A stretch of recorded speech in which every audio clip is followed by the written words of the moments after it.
chance and let you in. Just take my hand and take me home tonight. Hello and welcome on this beautiful Saturday to the first iteration of the League of Legends tournament for the Supergirl Gamer Pro. My name is Lisa Jolly and I'm joined here by Kari Wave. How are you, Kari? Just great. I'm really excited for this tournament. I just can't wait for it to begin. We have a lot going on today.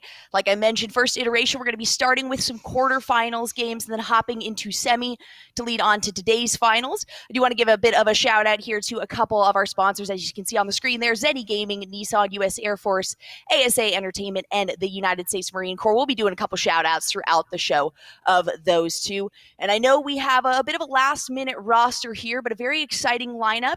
If you guys aren't aware, Supergirl Gaming Pro here is a competitive video game series dedicated to supporting women in gaming. The initiative was launched back in 2017 to provide a platform for female gamers and to help inspire more women to take a larger role within esports. Great mission here to create a safe environment that encourages and empowers women to participate in competitive gaming and to help facilitate a future where women and men have equal opportunities within esports and the gaming industry as a whole. So as for today and our lineup for all of these games across the board, we are looking at least 3 female or non-binary players on each of the teams. So a majority female or non-binary, which is a very exciting thing to be a part of. Yeah, we're really excited to see this kind of lineup. It's a really exciting style of tournament. I really honestly can't wait to see what kind of personalities come out during these games too. I mean, it's going to be really exciting. A lot of it will be us, yes. And we are doing best of ones on this, so it's going to be a lot of quick, fast-paced games, at least to start.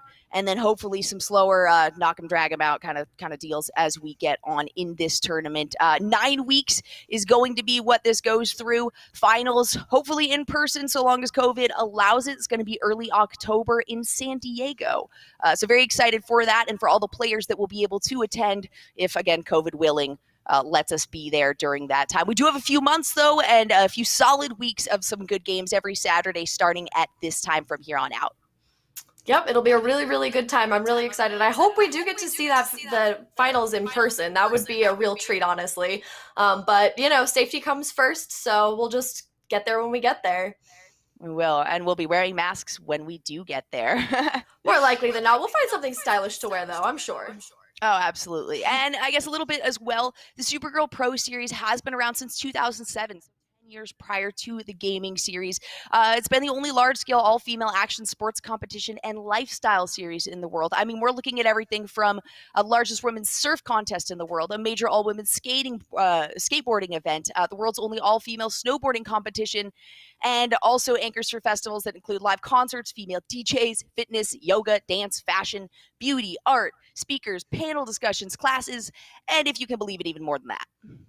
That's incredible. I didn't even know any of that. I'm learning here. That's it. That's honestly like just such a crazy lineup of things. And gaming is such a passion for both of us. So it's really awesome to see this kind of representation in our most desired field. Yeah, absolutely. And to be a part of it as well, casting, like I said, across these 9 weeks is incredibly exciting. So if you get sick of us during this first week, don't worry, we'll be here for 8 more. Yeah, it'll be a lot of fun. We'll be here same time, same place. So you know where to be or where not to be. And let's see, I was going to check to see if we have the roster for this first match. And I'm not. Oh, wait. Hey, I see something here, potentially. Nope, never mind. I lied. It's all right. I don't have the information I wanted. Yeah. That is A-okay here. All righty. So in the meantime, we're going to hop to a very quick commercial, and we will be back with some picks and bans. No one knows where it comes from. Why some have it and some don't. It's the fighting spirit. It consumes fear and weakness. It stands ready to fight whatever shape the battle takes. Because as long as there are battles, there will always be Marines. You can trade all the games, accessories, consoles, and tech you don't use anymore to get cash or store credit at GameStop. Check out the Trade Center on the GameStop app, visit GameStop.com/trade, or talk to a guest advisor at your local GameStop store to see how much your trades are worth. So I'm gonna hold on promoting you this quarter. Cool? Drop the taco. Get in the car. Does this Sentra feel like a compromise to you? Wait, what? The handling, it's good, right? No compromise there. Nope. Watch this. Breathe. Rear automatic braking. So if this Nissan Sentra isn't gonna compromise, why should you? You're right. Atta girl. The all-new Nissan Sentra with more standard safety features than any other car in its class. I never thought I'd feel this way. No, don't hold on to me.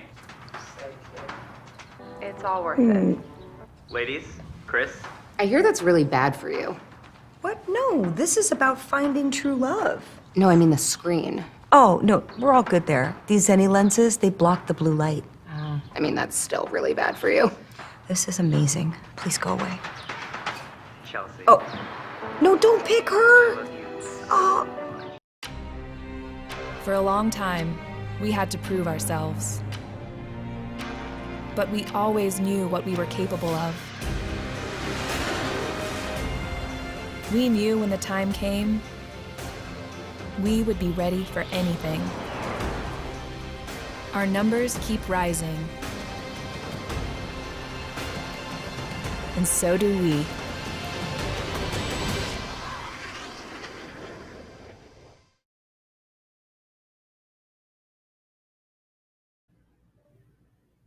All right, welcome back. We are going to be hopping here shortly into picks and bans. In the meantime, we do have two team names, Sailor Scouts versus Cisco 2145. Not sure if there's any relevance to that number, but it is included in the name, so I do have to point it out. Yeah, it looks like we have an interesting lineup of players. We're not sure on positions quite yet, but we do have our team names, so there's that. Looks like they're starting to get ready to go for picks and bans as well. So while we're looking at that here, Sailor Scouts. I'm a big fan of Sailor Moon. Love that. It's a great name. They've all actually arranged their avatars to look the same too through our program. So that's really sweet. Oh, that's cute. Yeah, this is the kind of uniformity I expect from this tournament. So Right. Cisco appears, Cisco 2145 specifically is actually the captain of the team here, so is a player. So you know what, I'm just going to like bump that number away because I'd assume they'd prefer to have just Cisco if they had it available. yeah, absolutely. It's kind of like Dave Matthews Band. You know, there is a team, but it is named after the captain, Cisco. So very good. Which is, in my experience, a very common name actually on League. I know I've definitely encountered a few collegiate players that have a Cisco name for sure, and they always end up being good. So Sailor Scouts had better watch out here. Unfortunately, we weren't able to do really any research on these teams as it was kind of last-minute pug teams that were put together here. And we are still playing in those 9 weeks. I did mention as well just a little bit ago, we're going to be starting with the quarterfinals. Depending on how long this game goes, we will either cover both semifinal games or just one of those two semifinal games and then head right on over into the finals games.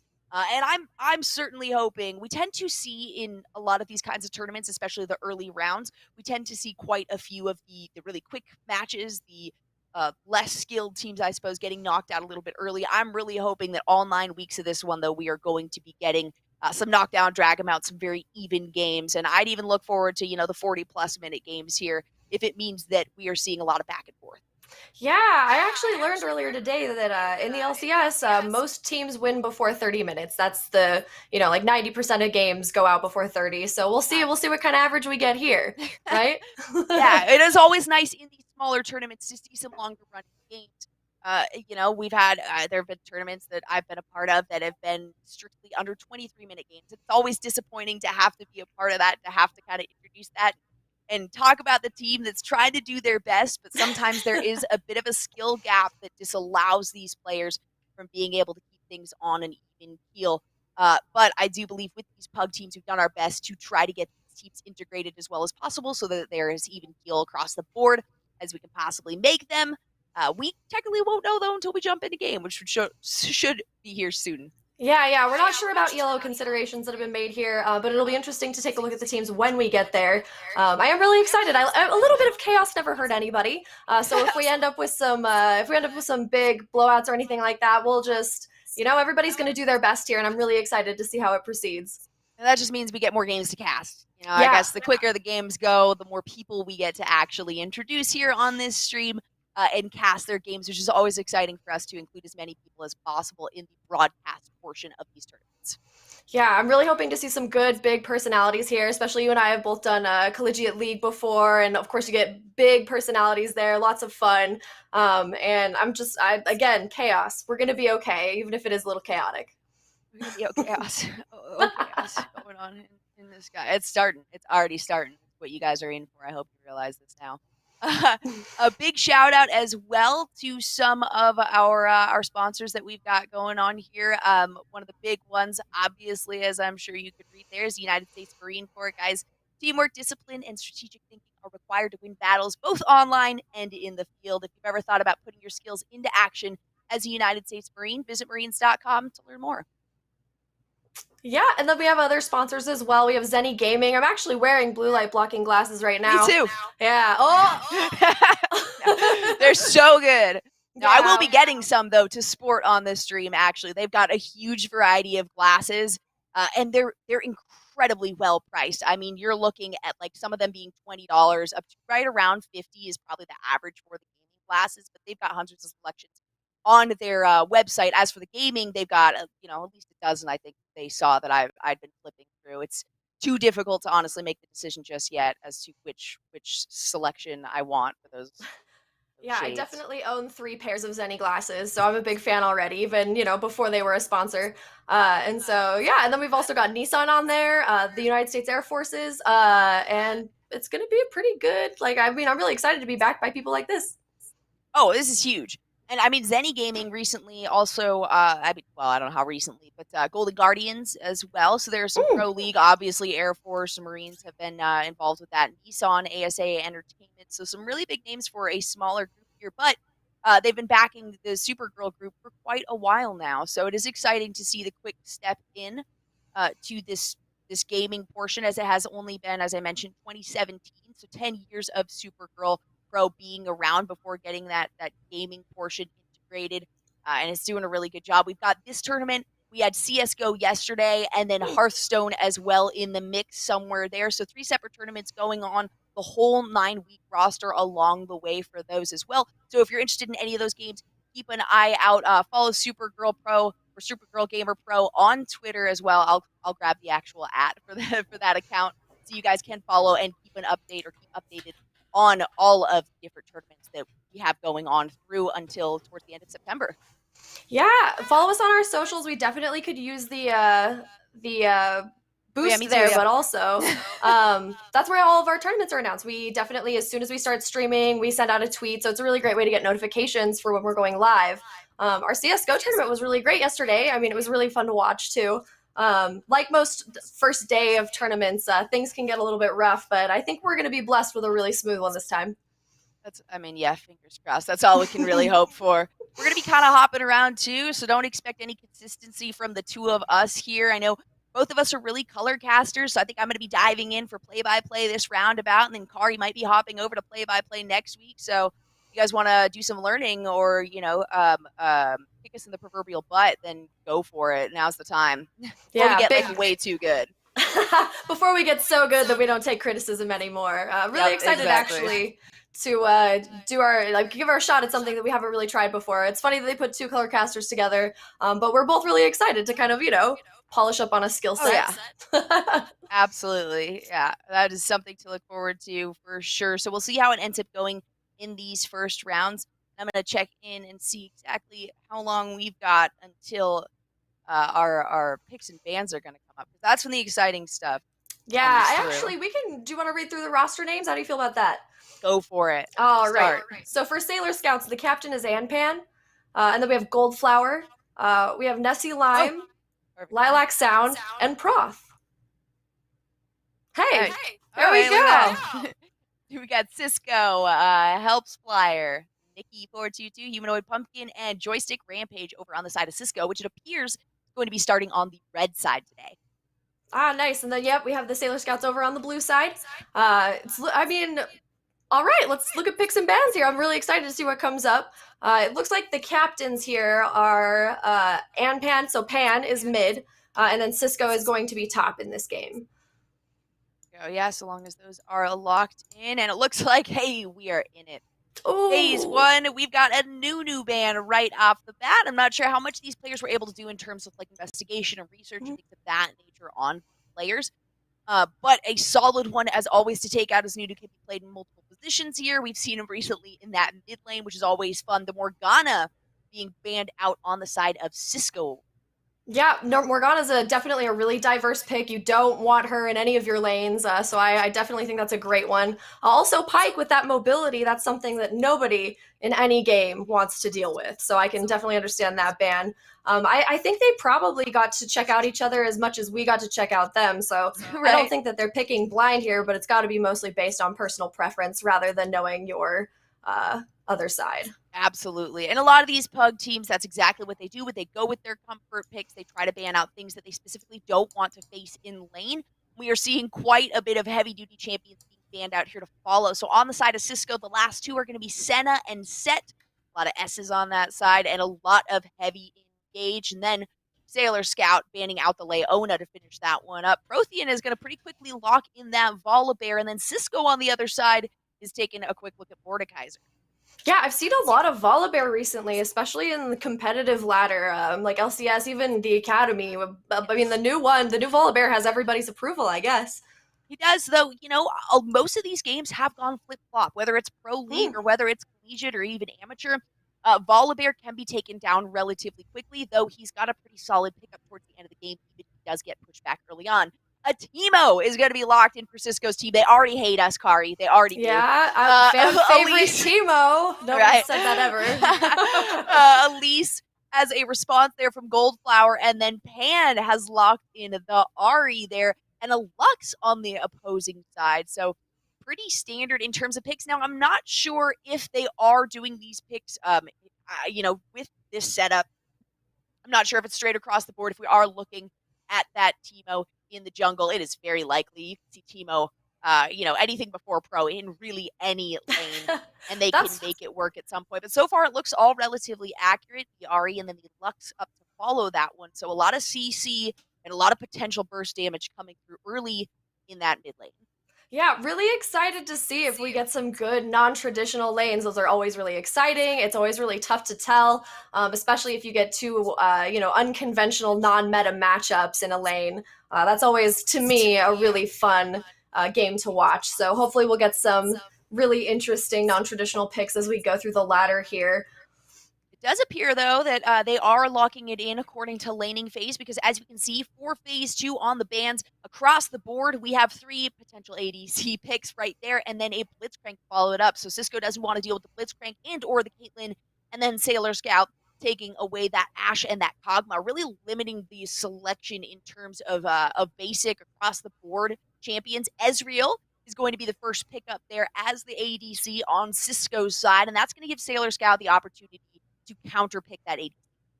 Yeah, that's really interesting to me. You know, it's funny, these games, these older champions, it's nice to be able to see this, because this feels like a season 3 roster. Oh, nope, just kidding. Rakan there. That kind of throws off our vibe.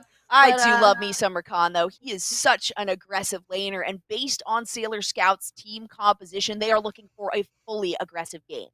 Yeah, I'm really excited to see how this pans out. You've got the low CC but high aggression assassin pick comp here, so I'm really excited to see how it goes, especially with Elise. Elise has done really, really well, especially in this professional season, so we'll see how that goes. And a good classic as well to finish up the bottom lane, the Ezreal and the Nautilus. Lots of mobility, lots of potential burst damage to follow up the CC chain that Nautilus is able to offer here. So we'll see how many of those max range hooks he's able to make on a Misfortune and a Rakan, who don't necessarily have the highest mobility here. They do have a little bit of an out potentially, but they're going to be watching for that minion block. Yeah. The thing I'm most excited for here, though, let's be real, that jungle Teemo. I mean, what is we're gonna have a really solid time with that one. Don't give coming him out that. of left field. It's just that's exactly what he wants. It's true. We shouldn't give him what he wants. We don't want to give him attention. Let's make a resolution not to speak about Teemo for the rest of this game. It depends on the skin that he picks, to be honest. That's yeah. going to make it or break it for me here. I'm a big fan of Nautilus, Joystick Rampage. I'd love to see a really strong Nautilus game, especially because you can peel for that Ezreal 100% of the time if you're really on your game. That is absolutely true. And the disengage and the re-engage, he has the opportunity. Both Ezreal, you've got the Ezreal shift for that quick movement, and then having the hook as the potential disengage. A Thresh is great and all, but can pull you to a wall. No. That is true. Yeah, we've got a really adverse comp here. Can't wait to see the mid one too. That's such a classic matchup, the Ahri and the Lux. That's something like a time-tested, well-worn mid comp that you just really love to see. And there's not a lot of tank in terms of invading there unless we get some early movement from either the bottom lane or the top lane into that mid lane on either side, really. The Elise does have more escapability, obviously, than the Teemo would have. Both of them very aggressive invades if they do decide to take a look at that lane early, which I would assume will be a bit of the major focus for them, as you have a lot more opportunity elsewhere. For Cisco especially, Sailor Scout might have to kind of be torn between this mid lane and this bottom lane, though, depending on which one gets the early pressure out here. So it all depends on the macro play or the micro play that's going to be going down in these two lanes. Yeah, it'll definitely control the flow of the game. I honestly don't see any serious comp advantages right now. I mean, it looks like it's going to really come down to the decisions these players make in lane. And like you said, it's either going to come down to mid or bot as far as what our junglers do and how they behave. But I'd really like to see some action in bot lane. These are both really tough comps to answer to, with Rakan being able to do all the interrupting, and I mean being able to catch Ezreal though, it's kind of a feat. That's going to be a tough one, yeah. And once Rakan hits level 6, they'll be looking for those ultimate jump-ins. But the problem is you don't, again, have a lot of escapability out of that, and you've got so much tank being offered there from Joystick Rampage on the Nautilus.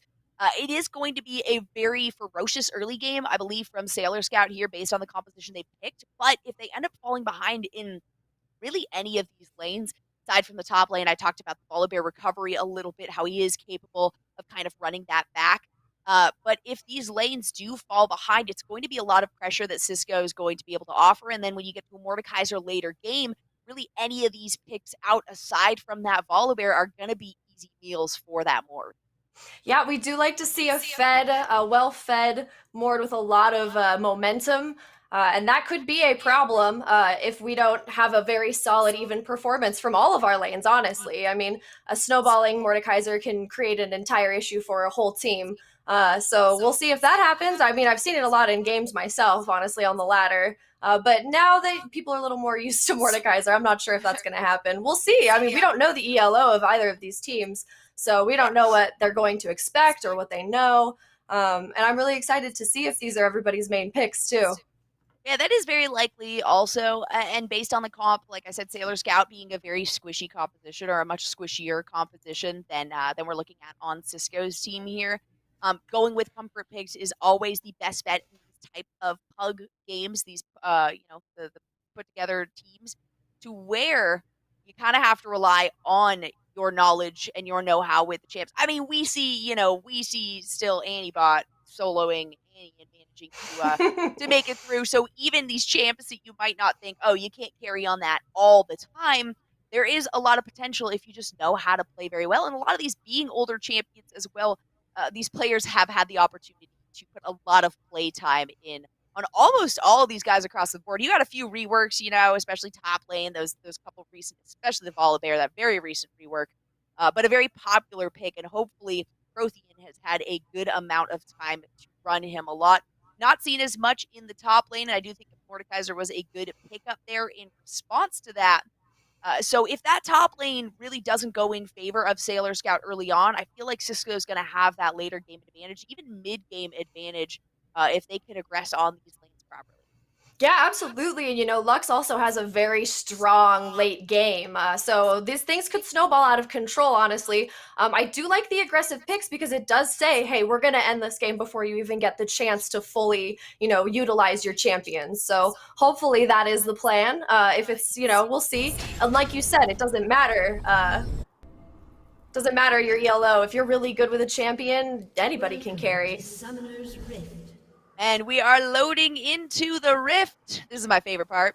That game. Yeah, this is you know, game part. Yeah, the game part of the game. Already a bit of a slight fade here from Sailor Scouts on the blue side. They may pick out this Lux. She does have a bit of CC. Her team is split at the moment, but that means that Cisco now has seen the entirety of Sailor Scouts.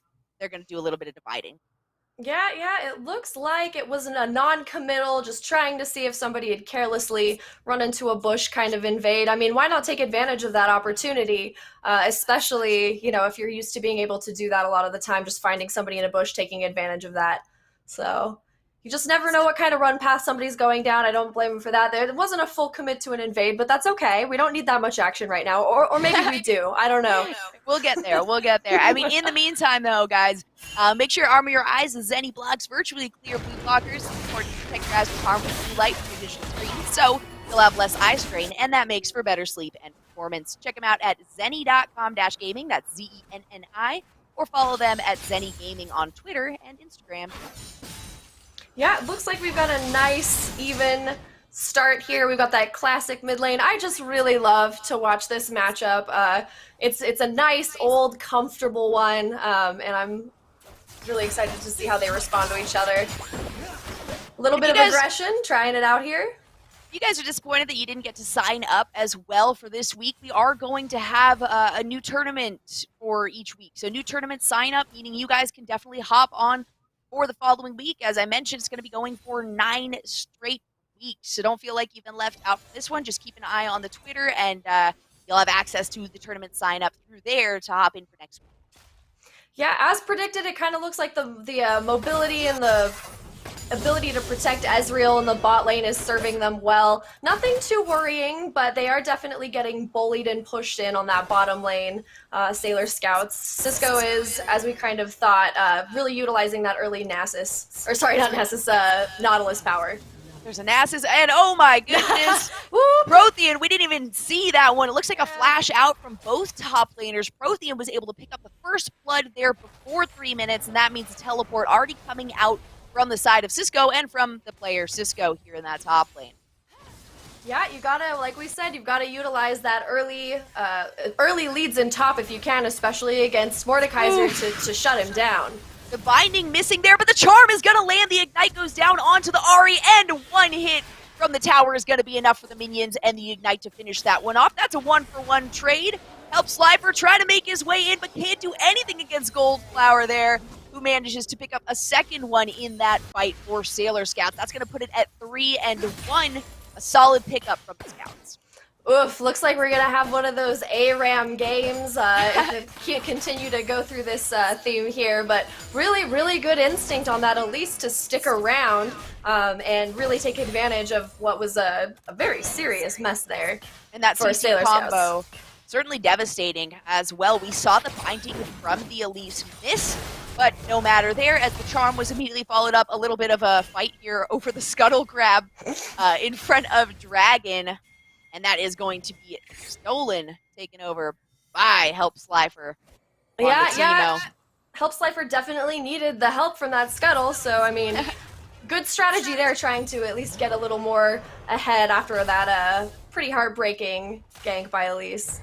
He is now 1-1, so at least feeling a little bit better about that. Now going to invade down here on the bottom lane. A flash out from the Rakan. He takes the blind, and they have to back out. Very low health on Rakan there, and getting low on mana, but look at that nice deep ward there placed by Cisco, and the double ward just to really, really make a point from Sailor Scouts in that bush. Really good call on that Teemo to try to relieve some of the pressure. I mean, they're already doing really well on bot lane, but, you know, give your bot lane a little edge, kind of foster it and help it grow, because, I mean, honestly, as far as win conditions go, it's either Mordekaiser or it's Ezreal and Nautilus. So, I mean, we've got a very serious situation down bot that you're going to want to protect. And the current eliminations are those kills going over, for the most part, onto the top and the jungle as some great champions, maybe not the ones you want kills on the most, but some great ones to get some early kills. Right around 5 minutes into this game, and already a pretty considerable lead. Closing in on 2K there for the Sailor Scouts. So that early jump onto the Mordekaiser in the top lane by Protheus worked very well for his team.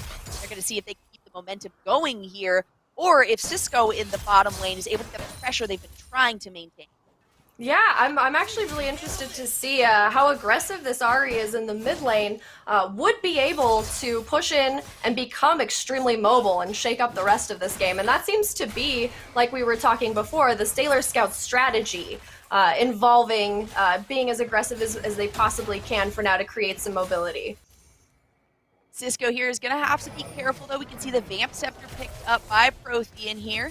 Some nice deep vision. It looks like the top side is almost in full control by the Sailor Scouts, whereas that bottom side now dwindling a little bit. Cisco doing a good job of laying down as much vision as possible to prevent an invade from that Elise. Both the Elise and the Teemo are going to go in 100% if they do decide to invade in either of the lanes.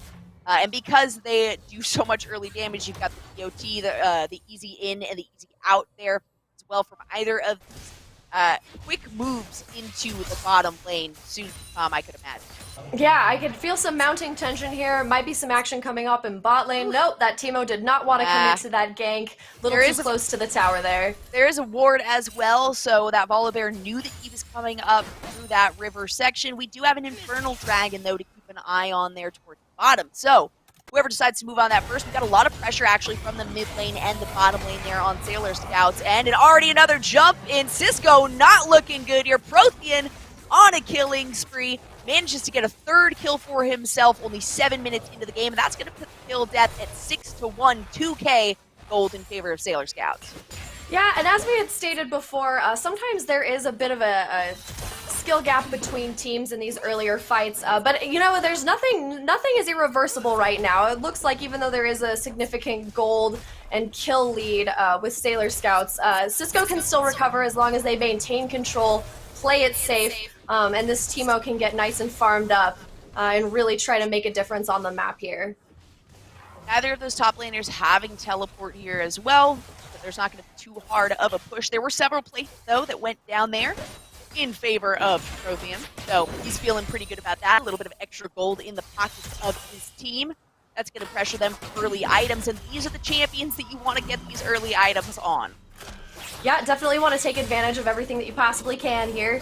It looks like we're having it looks like our bot lane here is taking a B here. It seems like to me that this Ezreal has had enough of a farming phase here, has been able to bully a little bit or at least keep up with Miss Fortune, and is going ahead to go grab some items, probably to take advantage of some power spikes and get kills here. So we'll see if there's some action that happens in bot lane in a minute. Oh, it looks like we've got Elise here on Shelly, trying really hard to, again, take advantage of the lead that the Scouts have.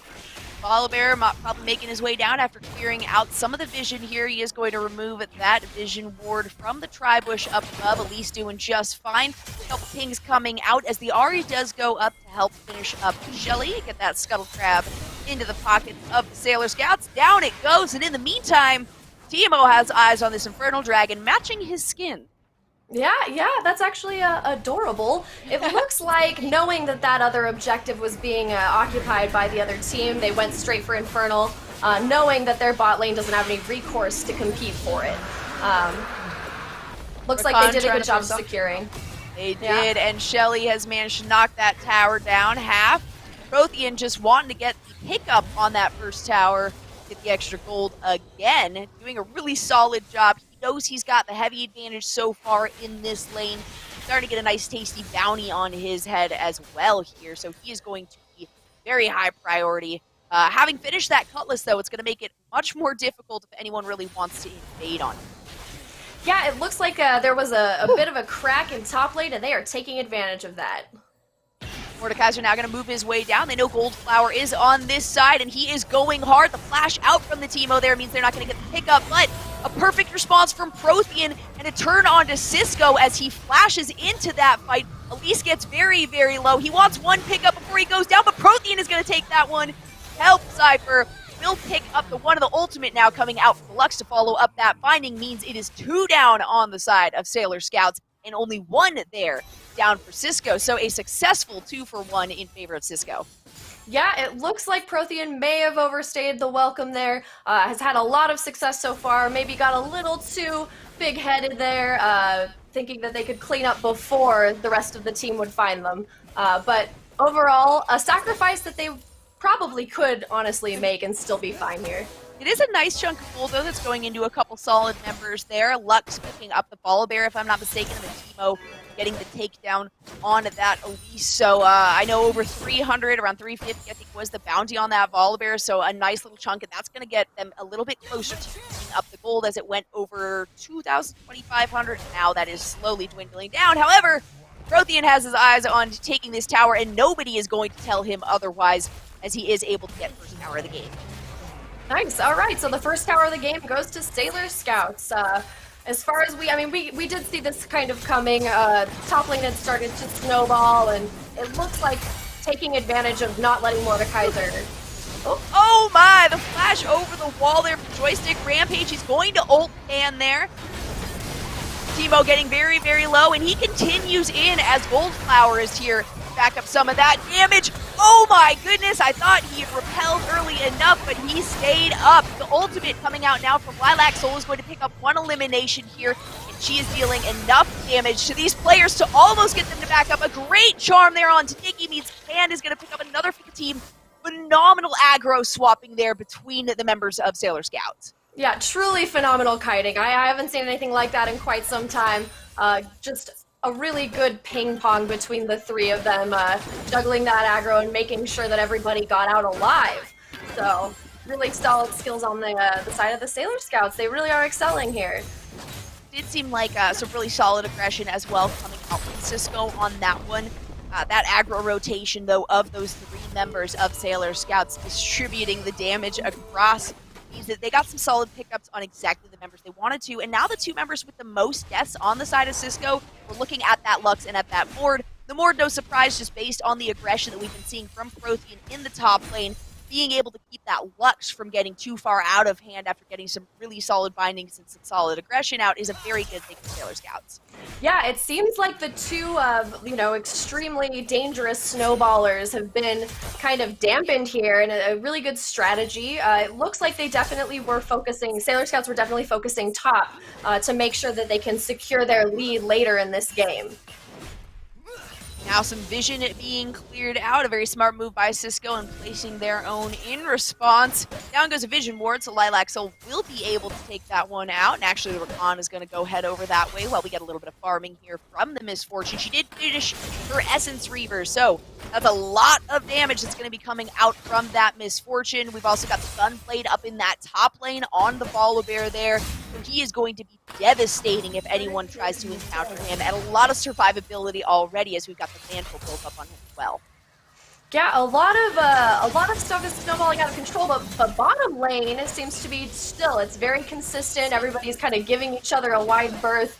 As far as mid game or as far as bot game goes, they're actually looking pretty evenly matched. They're both trying to stay farmed up, and it's looking honestly pretty close down there. I'd like to see a little more action from them. Not even time to cast that one as Pan goes on a killing spree there, taking out that Teemo, who has the most kills on the game by far, 3 times the amount of the second member there, as the team itself has a third of the kills of Sailor Scouts here, and now that gives them the opportunity to immediately hop onto this air drake. Yeah, you take out their jungler and you can immediately go for an objective, especially if it hasn't been secured. And that gave them the window to take that advantage there. It looks like things are definitely getting further and further, but there is hope. The bot lanes still are extremely closely matched. They're all staying evenly matched here, and there hasn't been a lot of mess. It does look like Teemo is making his way down to try to get an advantage here for them. See if he can make it work. He doesn't have a ton of damage at the moment. His presence should be enough for them to at least make something of it here. Yeah, it looks like he's just trying to secure that mid lane, do his rotation here. Ahri is still being extremely aggressive, trying to push that lane in so that she can get some mobility and help out her other lanes. Definitely a solid strategy. Again, we talked about aggression here, and it sounds like Sailor Scouts are sticking to a plan that definitely favors their comp here. And we see that Ezreal trying to... Oh, he did manage to finish the Manamune. So Yeah, he it's has looking that good item there. up. Yeah. And as I mentioned before, we already had the Essence Reaver there on that MF, so it's going to be some dangerous double ups if she is able to get a solid pop. That's going to be a lot of the Ezreal's life.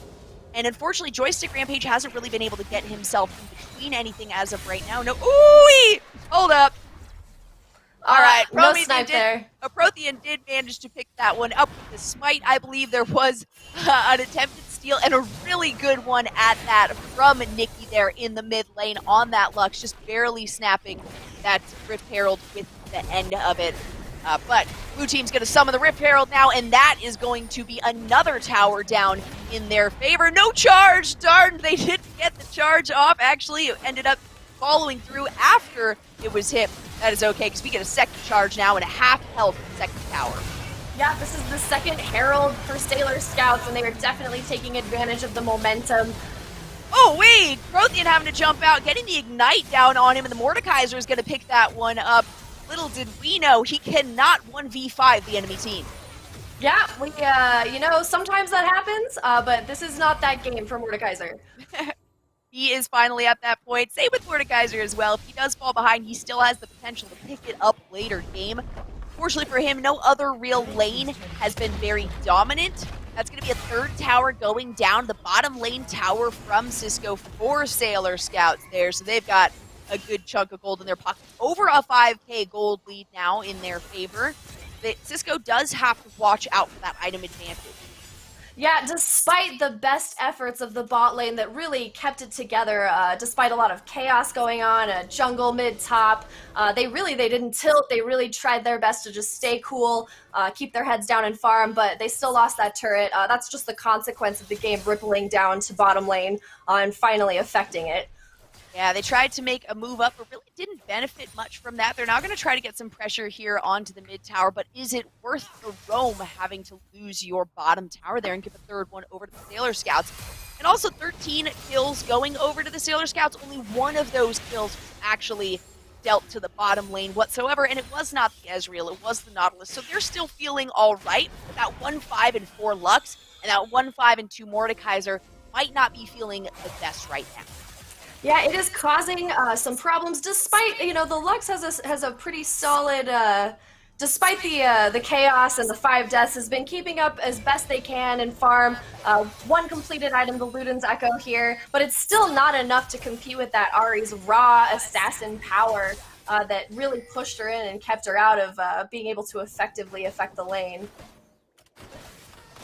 All right, pretty standard rotations here. Aside from towards that top side, we've got some aggression going through. A shift out to avoid charm from the Ahri means she's not going to get another bit of blood here for a little while.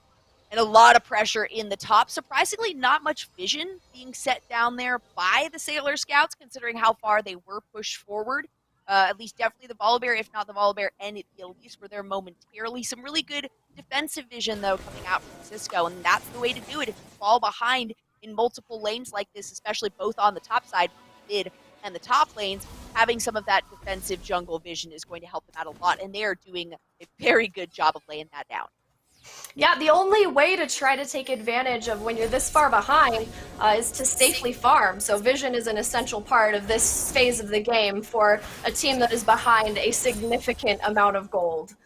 The only way to really create an advantage at all is through resources, because unfortunately at this point the deficit is high enough that they likely would still lose a team fight.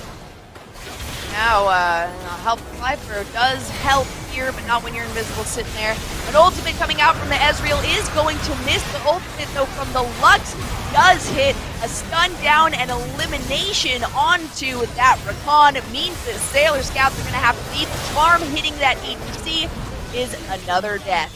That is 1 for 5 coming from Sailor Scouts. Phenomenal fight in their favor, and they did manage to pick up that dragon, even with 2 ultimates coming out for it. Yeah, in a different world, you get the easy ult and the Lux ult, and you know it's just a cleanup from there. But unfortunately, Cisco has fallen behind enough that those 2 things didn't even feel like a slight nice breeze. It just didn't discourage them at all. They got all the advantages that they needed there. They got the dragon, and now they're pushing in. Now they are pushing hard, and they have a good advantage on the damage here for that. 18 and 7 being the eliminations. Closing, getting close to a 10K gold differential, which is really going to make a big difference this early in the game as we are about 20 minutes in. So to see numbers at that high of a variance, it's a little bit scary there. Look at all the sweepers coming out here as well from Sailor Scouts. So really focusing on preventing Cisco from laying down that defensive vision that could be the end of some of these attempted games. Yeah, it's a little hard to try to recover when you can't even access your own jungle. You've lost control of it. And now they're setting up for Vision for Baron just to make sure, I don't think it's time for that dance quite yet, but, you don't want it to get sniped out from under you, even if you do have a 10K gold lead. It's extremely important to, oh. I thought for a second that Cisco was going for Baron. I was like, that's not a good idea, but it looks like we're making some good decisions here. They're trying to be safe and keeping that vision up despite all the sweepers coming out from Sailor Scouts. Sailor Scouts might actually be trying to create a team fight dynamic here so that they can clean up. Speaking of which, yes, Pan is going to find himself unstoppable here, and Prothean didn't even need the help from somebody else as he is able to solo out that Teemo. Take down 2 members. That is a jungle down from the side of Cisco. So they're immediately going to turn and engage here onto the Baron. Very solid move by the Scouts. Yeah, this is a very confident move, too. They don't feel like they need to get a handle or even really know exactly what's going on with the other 3 members of this team. Ultimate now coming out from the Big Bear. Is he needed, though, because this Ahri has so much movement speed. Gets the charm there onto Humanoid Pumpkin, and down goes the entirety of Cisco. The Mordekaiser just now respawning, and all 5 members managing to get a bite of that Baron. Yeah, the confidence that the Sailor Scouts are displaying here is really, really solid. They didn't really worry about only 2 out of 3 of the members of Cisco being down, but they just proceeded with the Baron and then cleaned up Cisco afterwards. So knowing that they could handle that situation, it looks like they may be assembling to run it down mid, as they say. They've got some pings out of the Teemo, though. They do have Vision down here, so it looks like the Economy Elise are going to try to pinch him off. Not that he can do much on his own down to the bottom side, so if they decide to push towards the mid lane, he's going to have to make his way back around. He doesn't have the chance to do standard Teemo things and sit in the bush and wait for someone to come around, because most of the champions on the side of Sailor Scouts will still be able to solo him, or still be able to at least duo him, and they are doing a great job of sticking together here. Now the Volibear wants an even bigger bite onto this Mordekaiser, almost jumping down under tower here, as we do get a lot of pressure here still in the mid lane. And that Teemo not knowing what to do at this point. I think he knows that they've got Vision on him. They know he's stuck on this bottom side, but if he does try to engage, he's not going to get much out of it. A recall might be his best option. Yeah, at this point in the game, generally when somebody else has the Baron buff and things look this dark, you kind of want to circle the wagons and you want to defend your base here. It looks like most of the members are on board with that strategy, but Teemo was trying to farm up there, trying to get a little more resources there. Now he is back. A great Lux ultimate followed up by the Ezreal. Get a couple members low, but not enough. Humanoid almost going down, but barely staying alive. Joystick Rampage is going to get taken down there by the Misfortune, who used both summoners. A lot of summoners coming out as well from Cisco there. On the top side now, Prothean finding himself another munch. 9-2-7 is what he is sitting at. And now Sailor Scouts are putting the pressure onto this Nexus. Yeah, it doesn't look like a reset. It looks like they are closing in to try to make something happen here.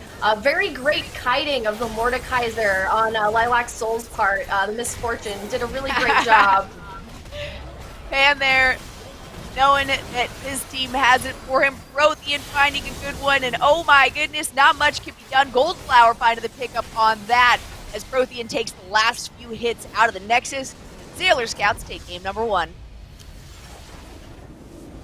I don't even know what to say about that one. That was rough for our friend Cisco there. That was something to behold. There was, and that's something that we can expect to potentially be banned out from Prothean. That Volibear was just a little too nasty, just a little too devastating from early on. The early flash and tower dive to pick up first blood, That's a BM if I ever saw one. Oh, I agree. A stylish BM to be sure, but one, no doubt, flexing the power that I didn't expect that much of a power spike from that Volibear to just take every advantage. Would never let any of it go. Made sure that Mordekaiser had no recourse whatsoever to recover from that situation. A really exciting top lane. I honestly... Stopping that Mordekaiser from snowballing at all is a really solid decision. Ari just, by pure skill, honestly, shut down that Lux. So that was a really solid game to watch. She had some stellar charms as well throughout the entirety of the game. If they missed one binding of a sort, they were able to follow it up with a charm, or vice versa. If that charm didn't hit directly, the Elise was able to follow it up with something. And a lot of early aggression from her meant that the rest of the lanes as well felt comfortable enough. And by the time bottom lane got to a rotation point, they weren't far enough ahead or too far behind to really depend on anything like that. And Teemo being caught out and a little bit out of position a few times definitely led to some objectives going over pretty quickly to Sailor Scouts. Was really, there are some good points of things that were impressive about Cisco. Lux had some really solid ults. The map awareness on that Lux was very good, not enough to carry them through their lane, but it does seem like they were very much trying to help control the map for most of the deaths that they took. And then bot lane, very impressed with that Ezreal Nautilus, regardless of how this game turned out. Those two, in the face of top, in essence, feeding, just stayed cool, minded their own business, drank a lot of water, and tried to get ahead. Staying hydrated. That's definitely a big one. That is definitely a big one. Yeah. And poor Mordekaiser really not expecting that much aggression without any assistance from the Elise that early on. He does do a lot of damage from moment one to the last second of the game. And it looks like we're going to have to keep an eye out then from Prothean on that Volibear, and hopefully the other contenders or competitors are watching this so that they know that's something that they don't want to go up against. Yeah, you got to study up. That Prothean was just, that Volibear really nasty, had a lot of pitfalls, but came out to really impress both of us the first 5 minutes of the game, in fact. So I definitely think Prothean is a formidable contender, and I'm really excited to see how they continue to affect their games in this tournament. I love keeping track of these strong players, and hopefully we'll see some good stories come out of it. I did also really like the Elise pickup, which sometimes can be really risky in terms of these pug teams and going up against, having the first pick on that one. Going up against the Teemo as well. I don't want to say that was a big risk in it itself, but the Teemo is always a bit of a risk when you've got somebody like Volibear up at the top lane that you're facing against. But that little devil was not able to deal enough damage for his team. And unfortunately, Cisco is out of it this time. But as I mentioned, we've got new rosters and new setups for each week that we're doing this tournament. So, they can't be discouraged to not sign up again. Yeah, absolutely. And it's all about the points. You can still make up points. It's just whoever has the most points, by the time we've done a couple weeks here that are going to continue to go on. So, we just need to kind of encourage people to sign up for tournaments. Hopefully we'll have some more games. Really exciting ones like that. And again, you don't have to be a girl to participate in these tournaments. We're trying to be a part of the movement and change the general culture that video games are at right now. They're just trying to get it's a requirement to have at least 3 women or non-binary per team. So if you know a dude who you want to get to hop in on this and you've got that minimum at least, go ahead, go for it. We're not only women. I think that's kind of counter to the culture that we're trying to set up here. So definitely continue to sign up for these. Hopefully we see the Cisco team back again next week to rack up some more points. Maybe not with Teemo this time. Yeah, I don't know about that. That little devil skin usually scares just the crap out of me, but it didn't do anything for me this time, thankfully. Because that Teemo, he definitely did his best to try to maintain control of the map, though. That you have to respect a jungler that really puts it in the whole time, really tried to stay aware, but things started falling. It's just trying to hold on to water with your hands, once things start to snowball like that. Get the cup. Yeah. Yeah, Teemo didn't get that advice at the beginning of the game, unfortunately. So no, and there were some really good attempts, but as a Teemo that late in the game, when you are that far behind, just his overall setup doesn't really allow for any leeway in that one. You know, a big part of his kit being the passive, being the fact that he can invis, he can just hop on someone, but being in a position where he really have nobody he can hop on, even if it is a 1v1 that at that point in the game, definitely a struggle. And a champion like that sometimes does kind of lock you into a certain play style. And if you don't hit that at 5 to 10 minutes of the game, which it looked like Sailor Scouts just didn't allow, then you're kind of stuck with that decision of, okay, we didn't make it, now we don't have a ton of recovery. Yeah, they definitely locked it down. They did everything they could to shut down every potential threat. Although, if we do think back, that Teemo did get one scuttle off that Elise, so there is one spot of light there that they impudently and pettily managed to get that. At least one objective.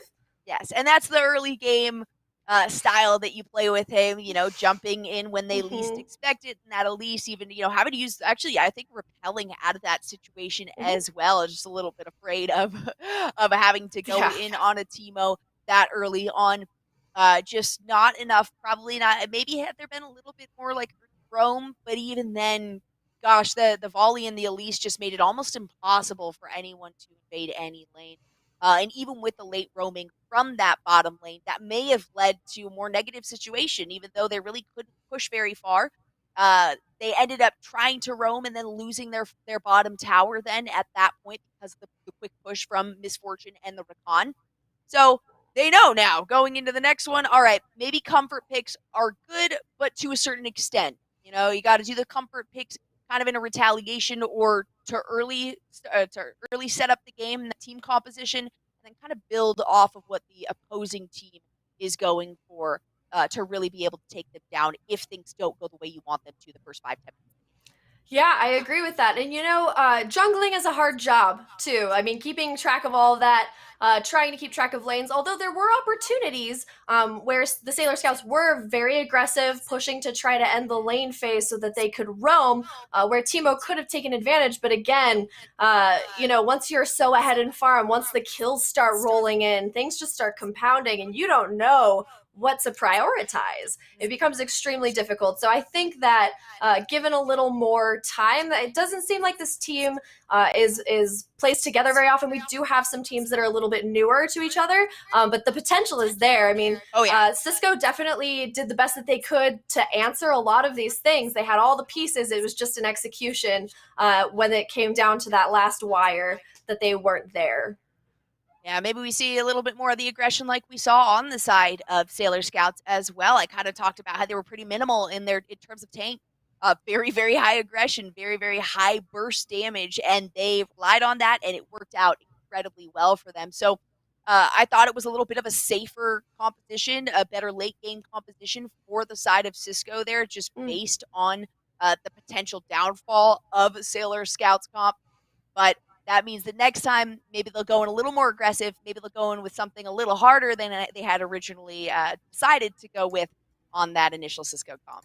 Yeah, it's really interesting that we really did think that Cisco had picked the safer later game, but you just underestimate the sheer raw power of just like really executing over and over again. I mean, we should have known when Volibear flashed in and took that first blood, what we were in for in terms of aggression too. Really just pulled out the stops, made sure that they knew that they were not here to play. And I mean, in games past, not having an extremely strong tank presence usually there's a consequence to that. But no consequences to be seen here with that kind of flawlessly executed aggression. No, not if you get the early game push, and they certainly did. And in fact, I think we saw the second elimination for Volibear just being an off-the-screen kind of fight, 1v1. And at that point, your jungle, or somebody needs to do some sort of rotation. Somebody needs to move to a position where you've got a little bit more assistance, because really that's all it takes. If you try 2 1v1s, they all in and they manage to pick up the elimination or the kill both times on you, that's when it's like, all right, something needs to change in this lane. And unfortunately, that Mordekaiser didn't really get the push that he needed. Yeah, definitely rough for Cisco, but I think I have some hopes for the future. All right, it looks like we are going to be hopping over to a quick break here. So we will see you very shortly for some more action.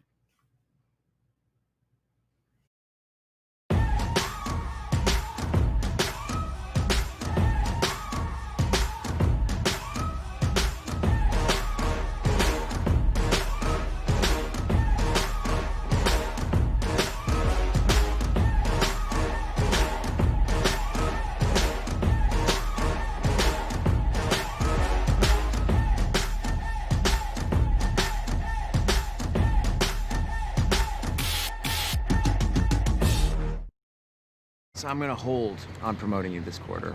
Cool? Drop the taco. Get in the car. Does this Sentra feel like a compromise to you? Wait, what? The handling, it's good, right? No compromise there. Nope. Watch this. Rear automatic braking.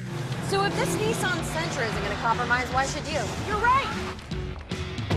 Atta girl. The all-new Nissan Sentra with more standard safety features than any other car in its class. I never thought I'd feel this way. No, don't hold on to me. It's all worth it. Ladies, Chris. I hear that's really bad for you. What? No, this is about finding true love. No, I mean the screen. Oh, no, we're all good there. These Zenny lenses, they block the blue light. I mean, that's still really bad for you. This is amazing. Please go away. Chelsea. Oh, no, don't pick her. Oh.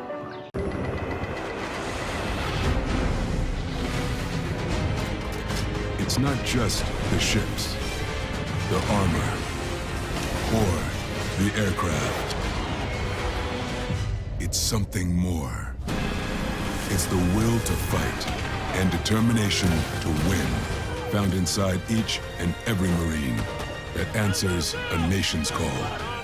Battles won.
black hole, coalesce beneath the ground. All done by my own hand. I allow my feelings to become sand. If you're gonna cut me down, better do it quickly now. Now you can cut me down, but I won't stay for long. I'll grow back again. Oh yeah, my roots are strong.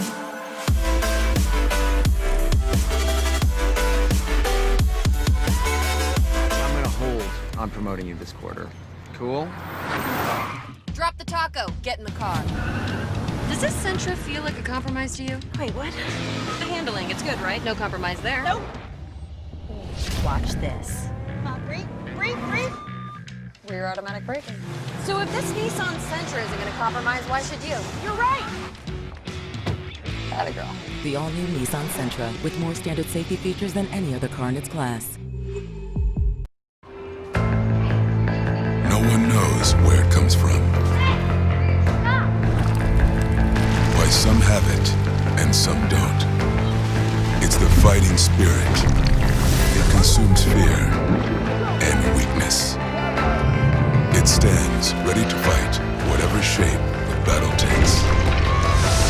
Because as long as there are battles, there will always be Marines. I never thought I'd feel this way. No, don't hold on to me. It's all worth it. Ladies, Chris, I hear that's really bad for you. What? No, this is about finding true love. No, I mean the screen. Oh, no, we're all good there. These Zenny lenses, they block the blue light. I mean, that's still really bad for you. This is amazing. Please go away. Chelsea. Oh, no, don't pick her. Oh. For a long time, we had to prove ourselves. But we always knew what we were capable of. We knew when the time came, we would be ready for anything. Our numbers keep rising. And so do we.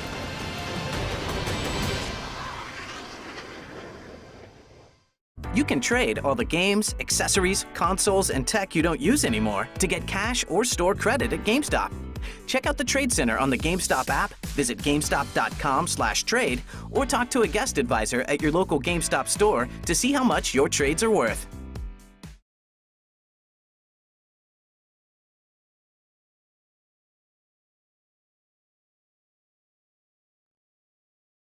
Hello, everyone, and welcome back as we hop into game number 2 for the Supergirl Gamer Pro League of Legends tournament here. I am Lisa Jolly. I am joined by Kari Wave. How are you feeling now after that first game, Kari? Gosh, how can I be charitable? It was a stomp, but there is hope. There's just a lot of, sometimes I feel like teams get freaked out. They get inside their heads and they don't perform the way that they feel like they could as far as their capacity goes. And I feel like that's the situation that we had in our last game. It was really exciting. It was the same chaos and mess that I kind of came to expect from an early tournament. But I do hope for a comeback from Cisco. I am hoping. Oh, and that is my biggest hope, to see them here in the future weeks. Talked about it once or twice, but each time these are new signups for each week of this tournament, and it's going to run for 9 weeks long. So if you guys are just joining us and are interested in signing up, go ahead and do so. You can follow the Twitter here. If I can find that. Or you can go www.supergirlgamerpro.com. Facebook and Twitter is @SGGamerPro. You can join the Discord. And also, just another shout out with our partners, or without the partners, wouldn't be possible. We're looking at Nissan, Air Force, Zenny, Marines, GameStop, and we're hopping right in. Right on into Champ Select here. Looks like we've got our winning reigning champion Sailor Scout on the blue side and River Shen on the red side here. Why don't you recount for the audience how Prothean performed in the last game? In a way that requires the ban of Volibear. It was absolutely absurd. He had first blood under the enemy tower, quickly followed it up with a second 1v1 kill there. Goldflower sitting on the Elise really didn't have to help him at all, and that made the opposing top laner, Cisco, quite uncomfortable during that game. So we're hoping that Sketch kind of has a heads up on that one. We do have Sailor Scout on the blue side again, so they do have the opportunity to first pick the Volibear just like they did last game. Yeah, it doesn't look like there's a Volibear ban coming in, so let's cross our fingers for River Shen. Faker, I mean Pan, in the mid there, as Ari really secured that lead down, just put it down real hard, and we're expecting the same from that. Lothian locking in that Volibear, no big surprise. Sketch on the other side is going to pick up the Kindred. Listen, if it's standard across what we're getting here, if the picks and bans have gone through or something, and so we're just getting the lock-ins for these lanes. Nope, we are going to see a swap unless something absolutely insane happens. You know, you never know here. Kindred, you just never know. Kindred and Sivir locked in there for River Shen. No Shen so far, and has not been banned out. So, guys.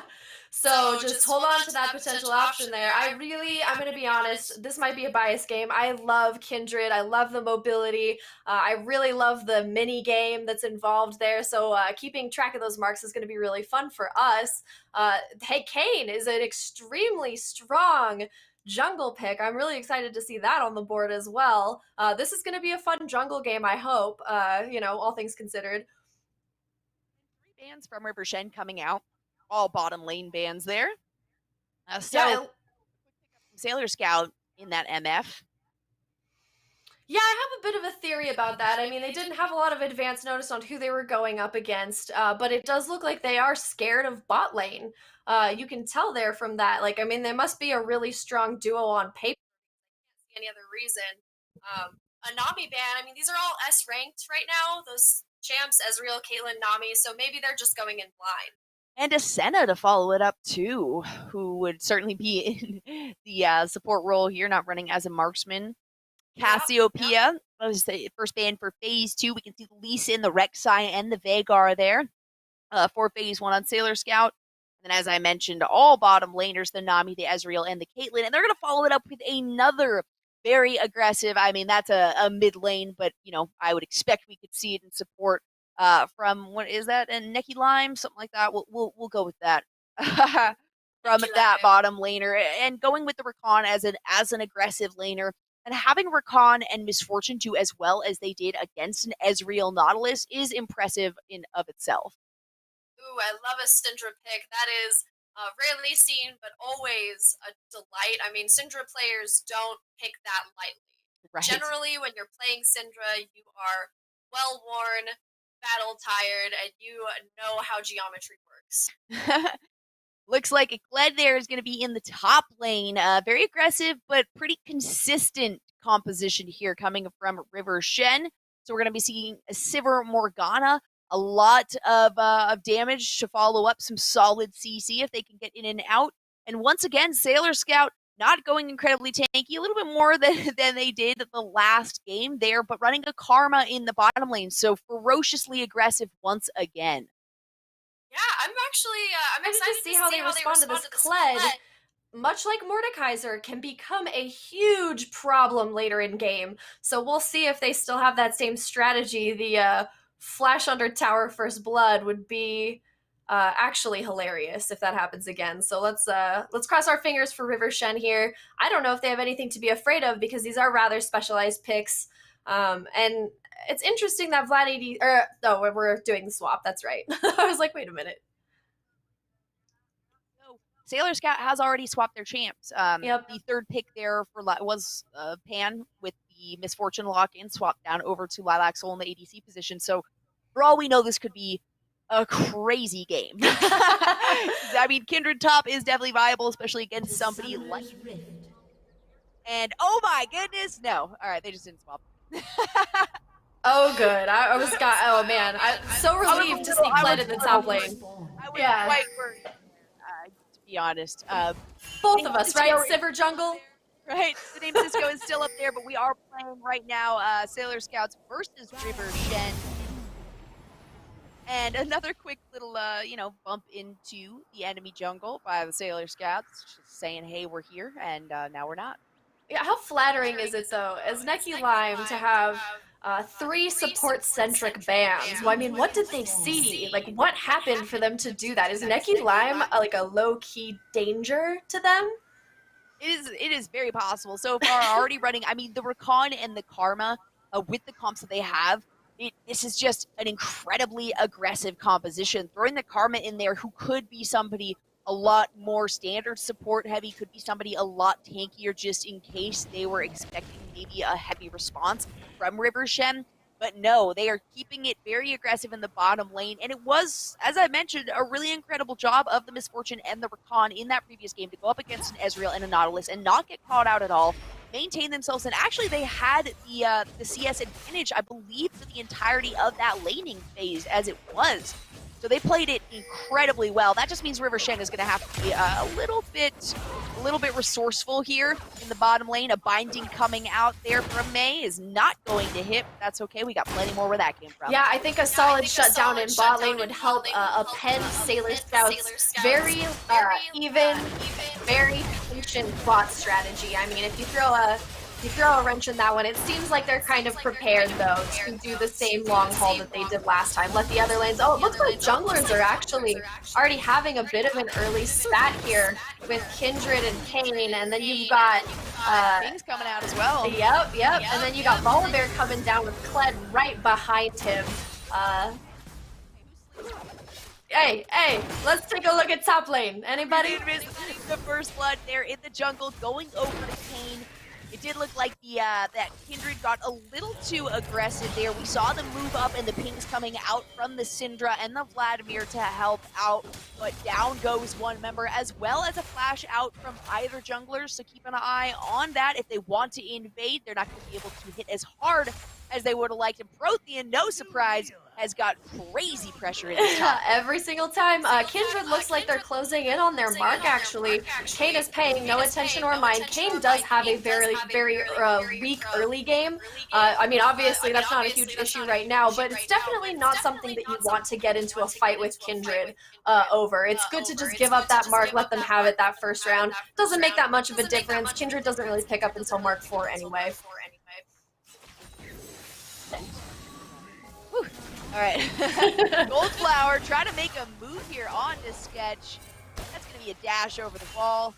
Sketch continues to try to minimize any vision that was placed down. None spotted there, of course, and River Shen did manage to put down some solid vision there. Alrighty, so it looks like we've got that top lane here. We got Kled. I mean, honestly, Prothean in the last game just absolutely killed it. And seems that the strategy is still the same.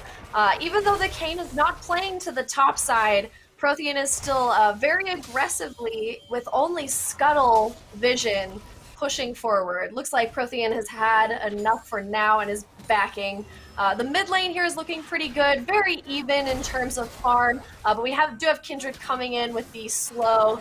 Doesn't look like the mark absorbed or that she got her wolf off fast enough to make a difference there. It looks like, you know, dangerous with Syndra in lane. It doesn't matter which champ you are. The fact of the matter is that her and champions like Zoe have such a high range that if they are map aware enough, they can snipe you from anywhere, honestly. They can snipe you from any over walls. So that's something to watch out for that Vlad. Good going on the bottom lane. We've talked about it before, but this bot lane with Sailor Scouts, as we've seen in the past, is very even-tempered. They play it very safe. They keep their vision up. They keep their heads down, and they just farm until it's their time to shine. They generally seem to be waiting, and that seems to be the strategy so far. We got Kindred coming up here.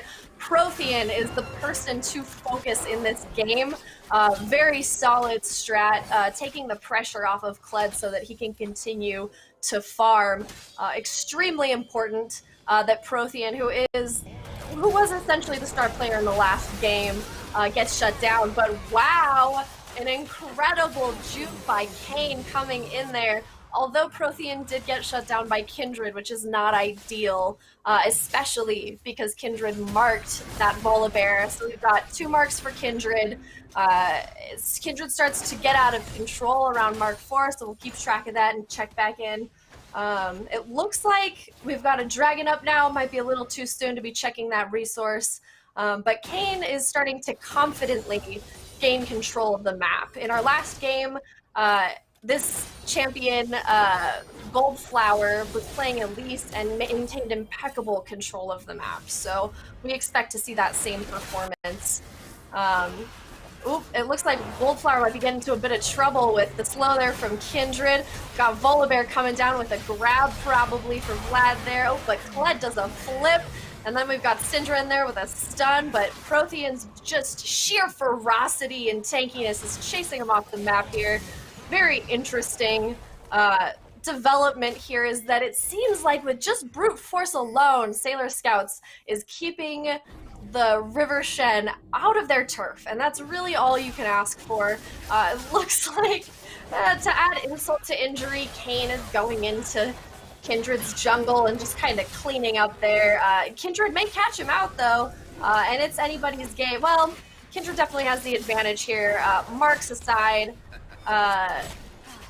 definitely has the ability to shut him down, and it looks like that was successful even with Kayn's vain attempts to stop the death from coming. Like I said previously, big fan of Kindred. Might say a little few biased things here and there. Please forgive me for that.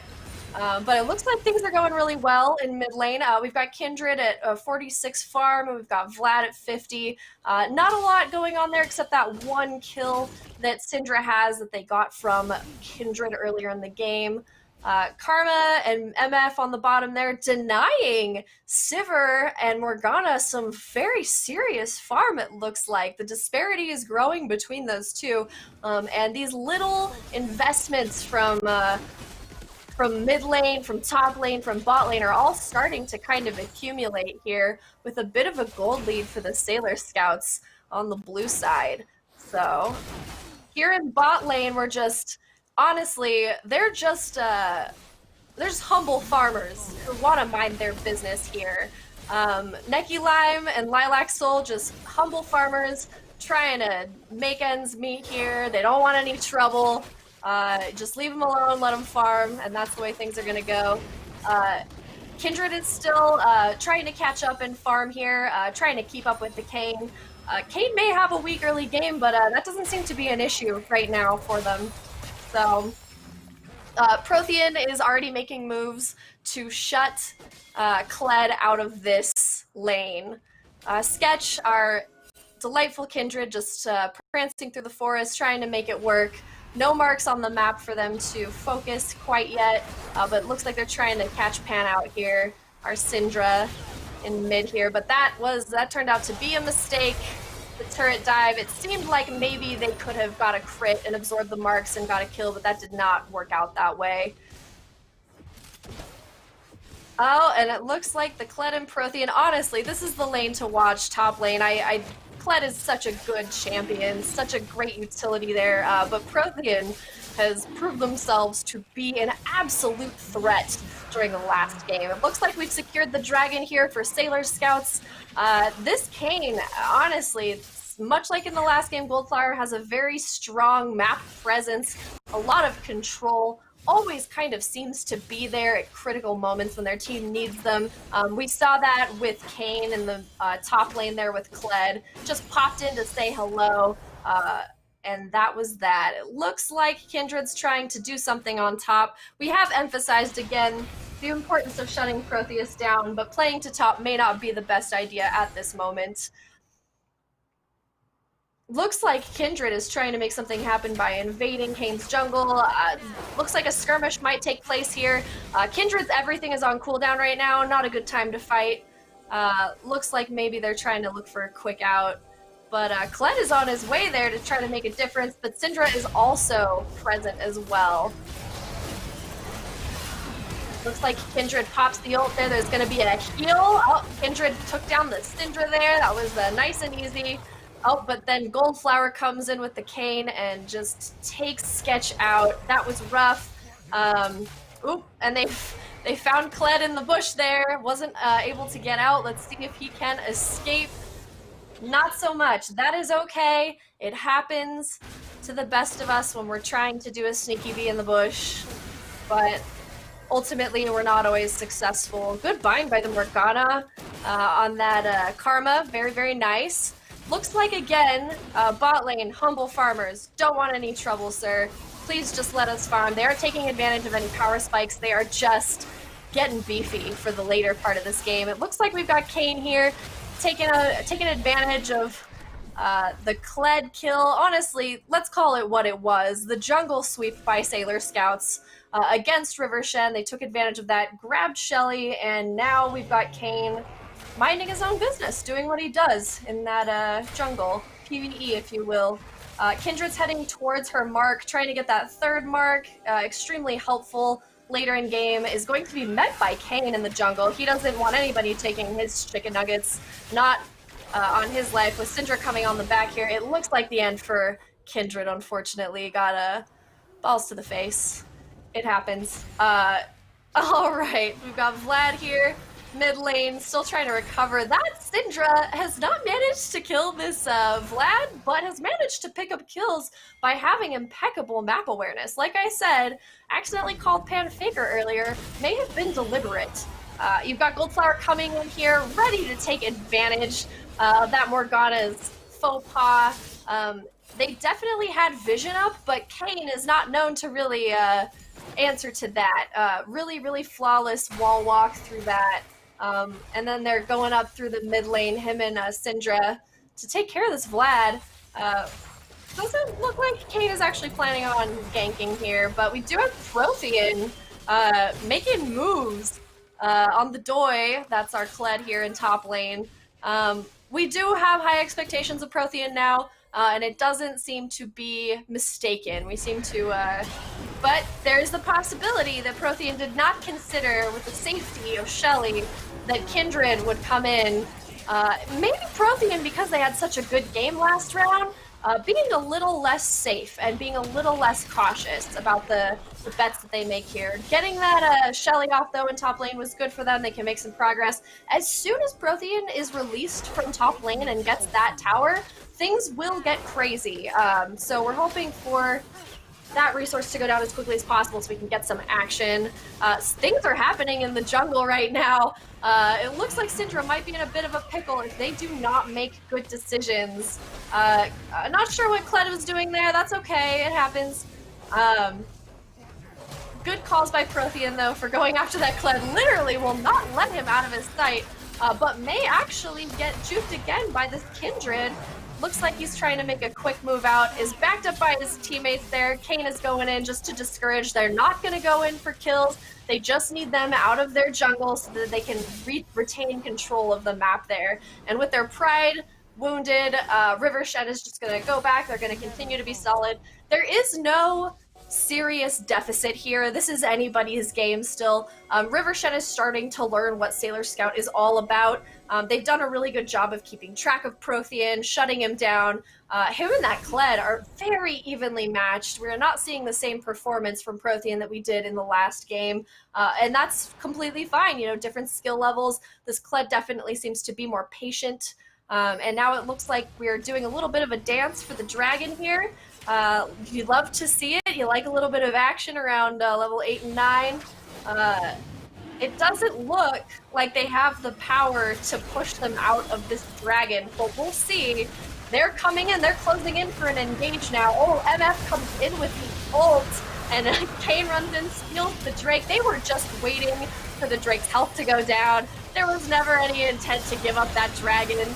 Who are we kidding? Sailor Scouts wanted it, and they took it. And now it's a bit of a bloodbath. I'm not great at play-by-play, my apologies. But we do have some recovery here from River Shen, doing a little bit of a chase off. Kled, in his own right, because he kept up with Prothean and Volibear, was able to pick up 2 good kills and help this Vlad out with those. So even though Sailor Scouts did get the resource on the map, the dragon, River Shen did recoup their losses with that double kill for Vlad, who is 2-0 now. So although the Syndra has been roaming for kills, as far as KDA goes, the 2 are now matched. So we've got the Syndra there, and we've got the Vlad in the middle. It looks like Kane's just biding his time, hanging out in the jungle. Everybody's trying to get back to position. It's sort of like going back to your job after you've had a little too much to drink. That's kind of the dragon party there. Everybody's making their way back. Really excited to see what this Syndra does. My cat just fell off my keyboard, my apologies. Looks like Kindred is looking to pick up a few more marks. Didn't see if that was a mark, honestly. In top lane, we've got Volibear and Kled. I would love to see the Clash of the Titans happen here with Kled coming back into lane, but it seems like Prothean's pride might be a little bit wounded. They're evenly matched in farm with 79. Oh, we're at 80 and 73. The gap is widening here between their farm. Bot lane, listen, what have I said before? They just want to be left alone to their own devices. They are excelling. It looks like Morgana and Sivir have made a few calls with their team that have left them behind.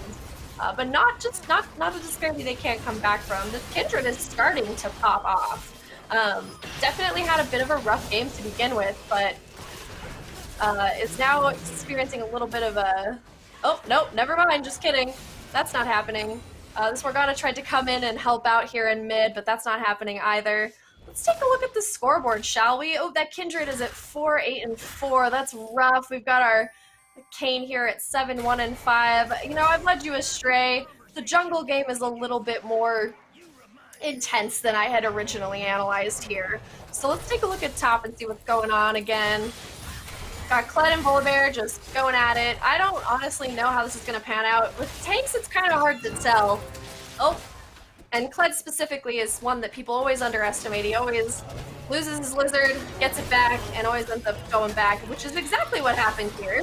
And is to be expected, but Syndra's coming in with the balls and is probably going to take this Kled out, whether it's Prothean or Pan that takes the kill.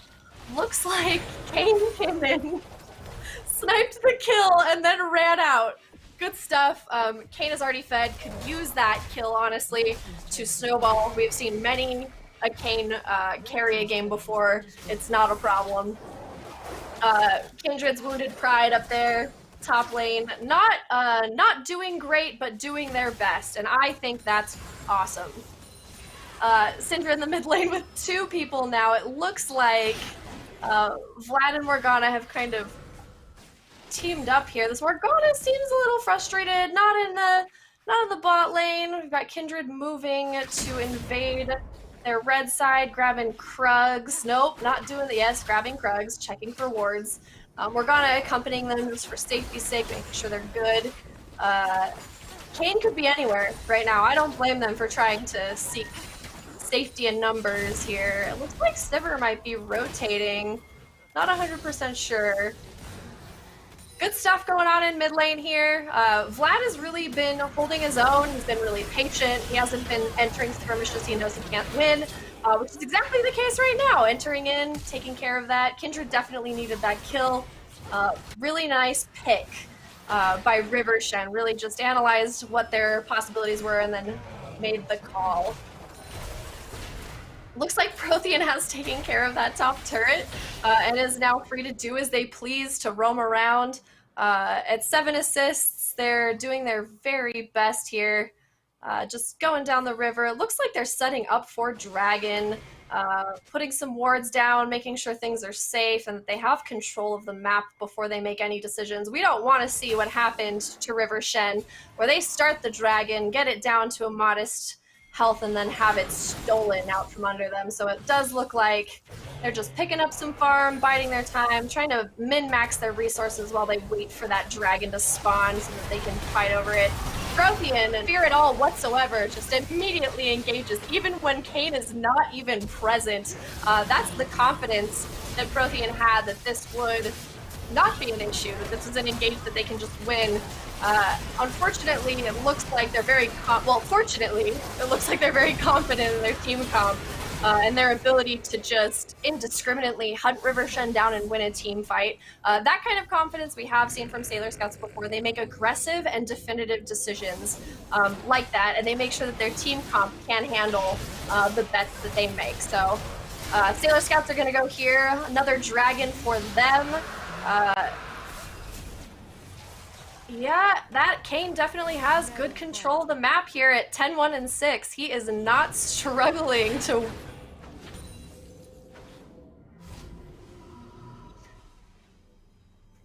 Yeah, really interesting here in top lane. Kindred's really trying to catch up and doing their darndest to try to get those resources, farm up, make sure that they got what they need. It looks like Kindred's mark is blue side. That's not going to happen. There's no way they will be getting that. They'll just have to get that from champ kills, if at all. Mid lane, it looks like Prothean is just guarding that, jealously making sure that Sivir and Morgana have the hardest game humanly possible. There hasn't been a lot of action bot. It does seem like the bot strat is to just farm and be good until things can happen, which it seems like it's served them very well so far. River Shen does have the potential, though. There's just been a bit of a miscommunication here and there. They're not exactly at the same spot at the same time to concentrate the power of their team fight, but it might be that Sailor Scout's team fight is just overall better. It looks like they're actually picking up Baron here. That's a very bold strategy, especially at this point in the game. It seems like they just don't. They're so confident in the power of their team fight that they're not even going to bother. They're just going to take it. They're going to go with it. With the jungler down, it's definitely a bit of a challenge to. My goodness, I missed a lot, huh? Hey, it's actually I am back. Well for our boys. What a great job that Kari just did soloing that, trying to figure out just some audio issues that we had on our end. But I am back, and I am back at a 21-9 8K gold differential, even higher than that. And oh my goodness, a 12-1-6K, excuse me. Looks like Prothean on that Volibear ended up working out pretty well again this game, huh? Yeah, definitely not the star player, though. This Kayn, listen, I have a bias for Kindred, so I haven't given this Kayn the praise that they need, which is why you are here now to say, to give it up to him. Yeah, Goldflower's been hitting the gym, getting cut for the Olympics, 12-1-6. It is really nasty. I had higher hopes for that Kindred, but listen, everybody makes mistakes. They put up a really good fight. This game has been really dynamic so far. It hasn't been a stop at all until they got that Baron, at which point things have been actually kind of even now. It's a good time to catch up, Jolly. I missed you. That is good. Looks like 3 dragons, too, in the favor of the Sailor Scouts, and 3 different dragons for them. That Baron, though, is going to pressure them to take the 3rd tower of the game. It does look like River Shens, though, do have the 1, and considering how far it is into this game and how far ahead Sailor Scouts are on kills, the fact that they have kept it above a 10k gold differential, or underneath, sorry, a gold 10k differential, that is a great thing. So River Shen, yes, still potential here, and the bottom lanes, both with very minimal kills, no kills at all in the bottom lane, just a few deaths. So it looks like that Kayn and that Volibear combination is something that hopefully, if Sailor Scouts make it through this one, somebody bans out from these guys, because it is currently unstoppable.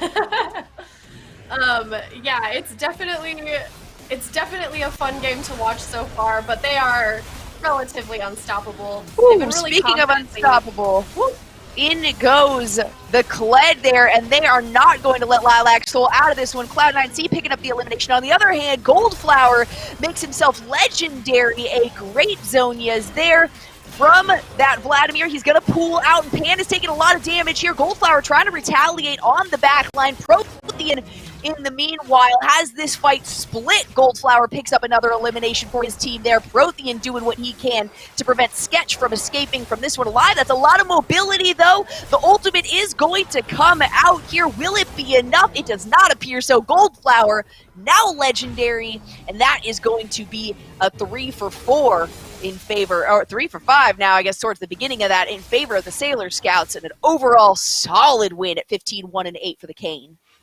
Yeah, I'm really glad you got to witness this, because that was something else.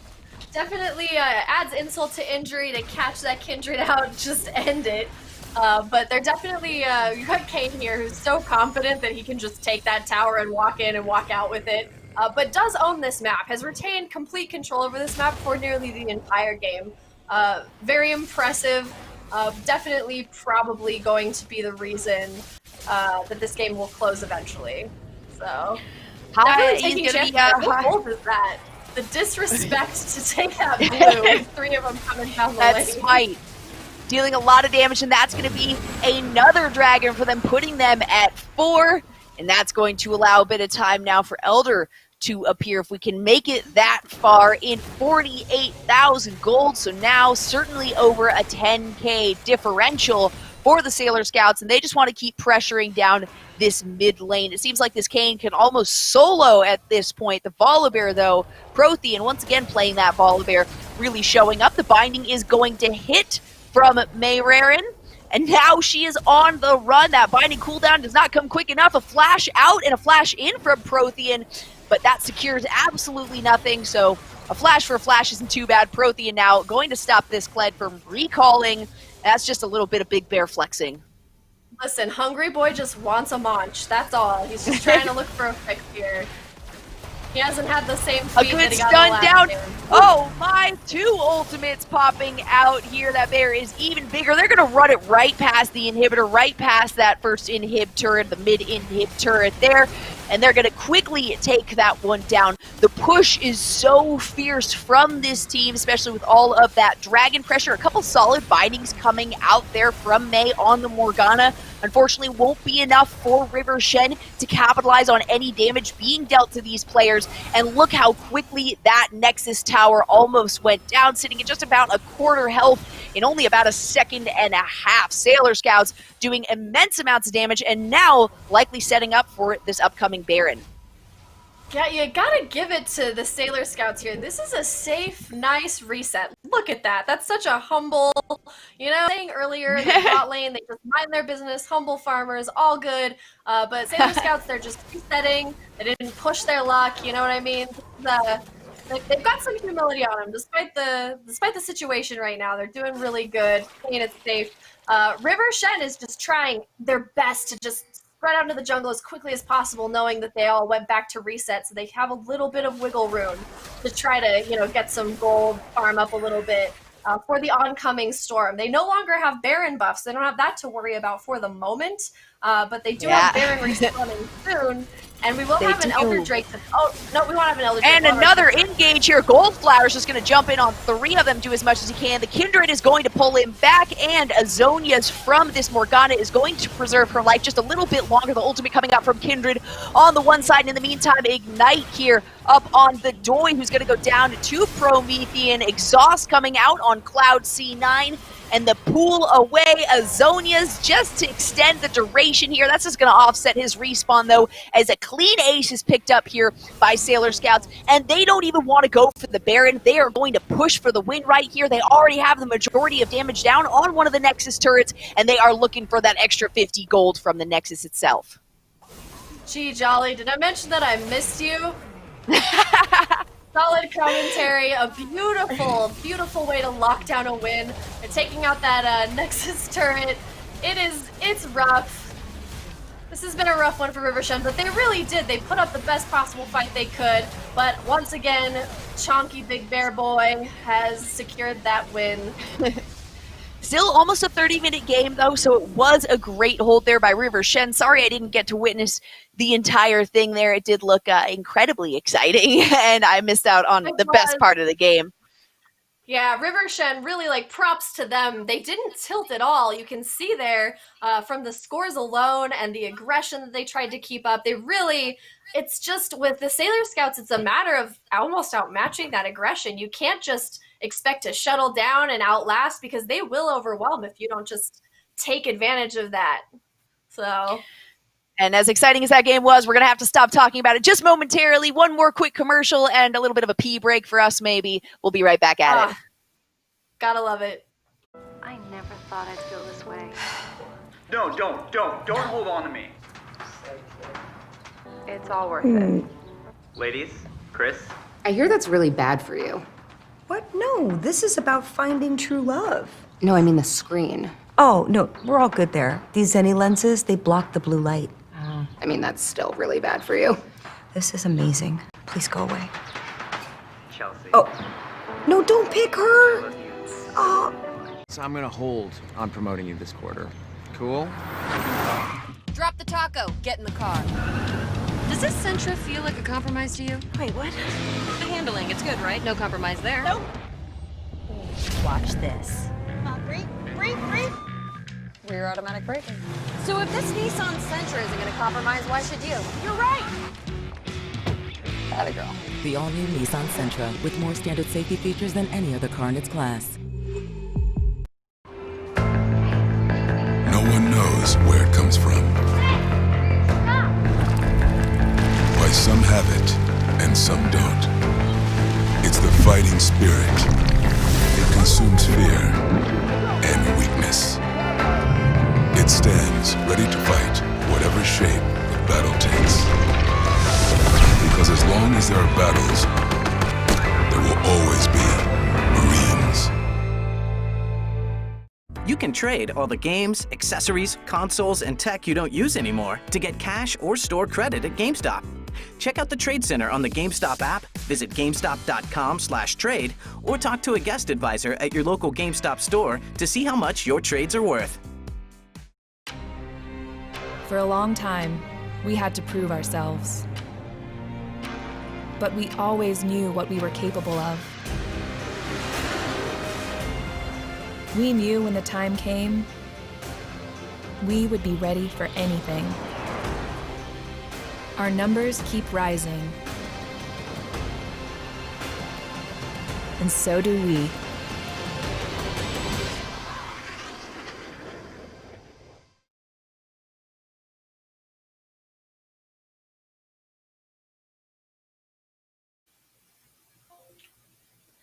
Hey, we're back. Hopefully to stay. As likely the audio issues have been fixed here, right? I mean, you just showed us that you can do it there, Kari. Good job.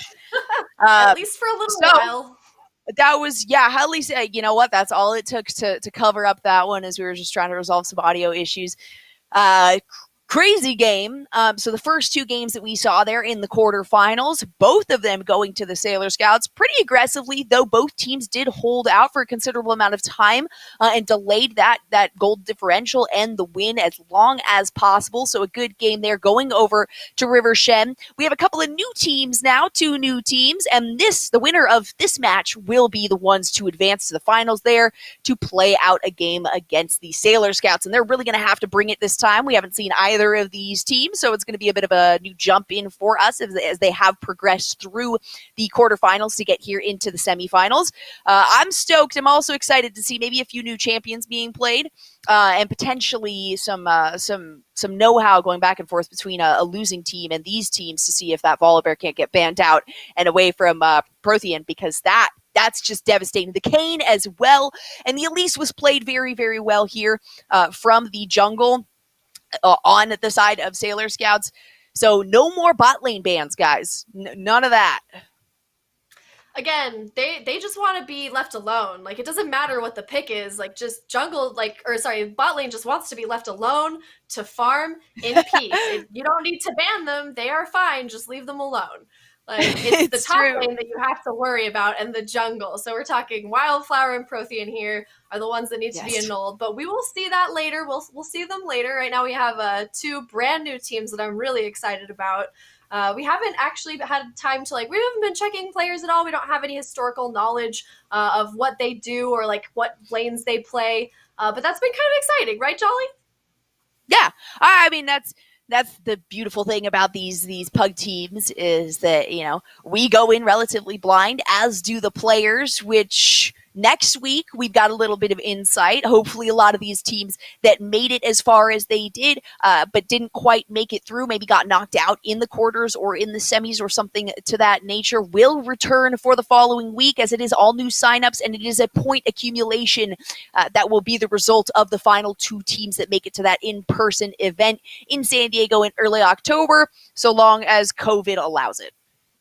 Yeah, a loss right now does not mean you're knocked out of the tournament. You can still get points. It's anybody's game, so we'll kind of see what goes on here. I'm actually really excited to see how these teams morph and transform. We've definitely seen two very strong games from Sailor Scouts, so you're going to want to remember that team name going forward, especially if you're planning on tuning in for the next 9 weeks, which I highly suggest. It's been very interesting so far.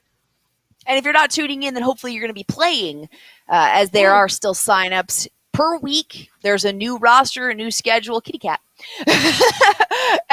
So make sure you check out the website there. And while we're here, let's see. So yeah, we do have, it's Friday, Saturday, Sunday, guys. So you got CS:GO on Friday, League of Legends here on Saturdays, Hearthstone on Sundays, just about an hour earlier in the day on that. Again, gonna be going for 9 weeks, all the way through to the 4th, 5th, and 6th here of September. With, again, hopefully in person. If not, we're gonna be doing them no matter what. You guys can't get rid of us here. I do want to, give a couple shout outs, of course, as always, to, who we've got on the sponsorship side of things. Zenny Gaming, Nissan, U.S. Air Force, ASA Entertainment, Marines, as you can see there. GameStop, also another big one. And if you guys didn't actually know, GameStop has some esports tips for you. GameStop.com/esports. We are going to take another quick commercial break, though, and then hop right into the next game. Oh, sorry. No break. Sorry, I lied. You guys don't get a break because we're just going to jump right in. Gamer Snails against Fighting Dreamers. Big fan of Naruto. Good name there. Good job, guys. We've got Inferno on Fighting Dreamers in the top lane. Corrosivity in jungle. Ericsson in mid. Gamer Girl, who should be on Gamer Snails, is the ADC no way, that's here. great. The betrayal that's already happening here, the drama. And then I would say Hakia, but Jokia. I don't know. But great job on the support there. Jokia. If we say it wrong, we blame you for, having kind of an obscure name. Yeah, if you know, definitely let us know. We'll these fix players, it. We'll fix it in the future. Yeah. If you know these players, feel free to send the pronunciation guides in the Twitch chat, and we'll make an adjustment as well. And then on the side of Gamer Snails, we're looking at Ghost T in the top lane, Lustfully in the jungle, Noisy in the mid lane, Kaorui in the ADC position, and Hanabi as the support there. We're already getting into the first phase of bans, and it is finished out there for Gamer Snails being Ezreal, Morgana, and Lee Sin, which I believe we've seen Lee Sin banned out, if not all three of these games, at least the last two. So that's just something that people do not want to deal with. Yeah, nobody's interested in Ezreal either. It seems like after that first game, he's been banned the last two, so that's a solid one. Some new bans here, though, as well. You've got the Veigar ban, which is not good for late game. Do we have another aggressive comp in Fighting Dreamers, perhaps? We better believe it.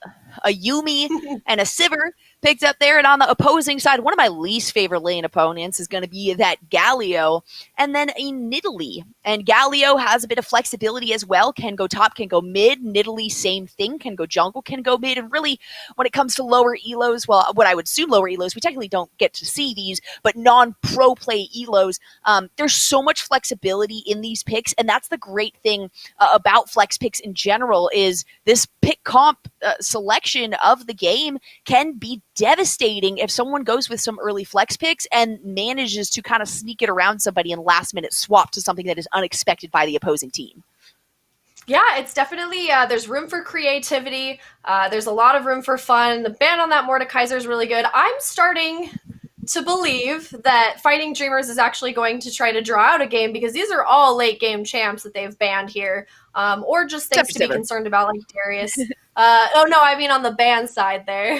Sorry, Veigar, you got the Mordekaiser, you've got things that can snowball out of control if the game goes on too long. So perhaps we've got, a more patient comp. We won't know until we see the further picks. I've actually never seen or casted for a Yuumi, so I'm really excited to see how that goes. It'll be really interesting. To cast, to be honest. Hey, at least you're being honest.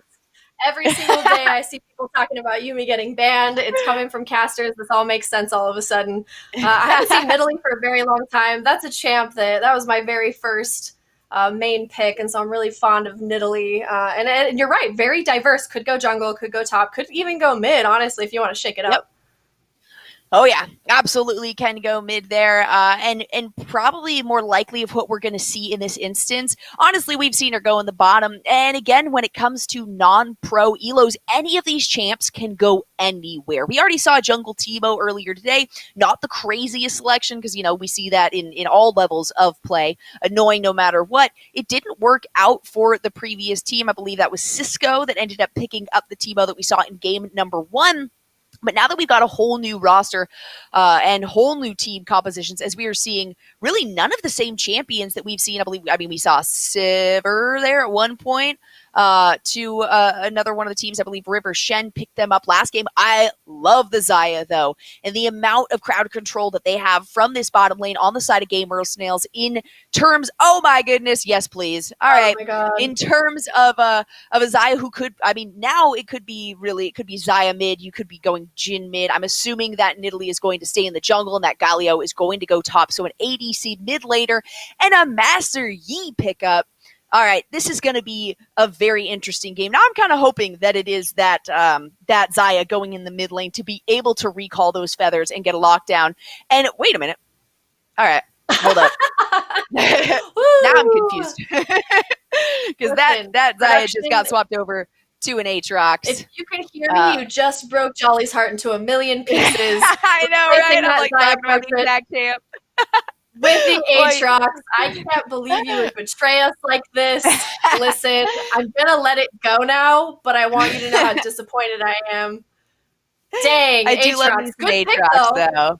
Yeah, I do love these Aatrox.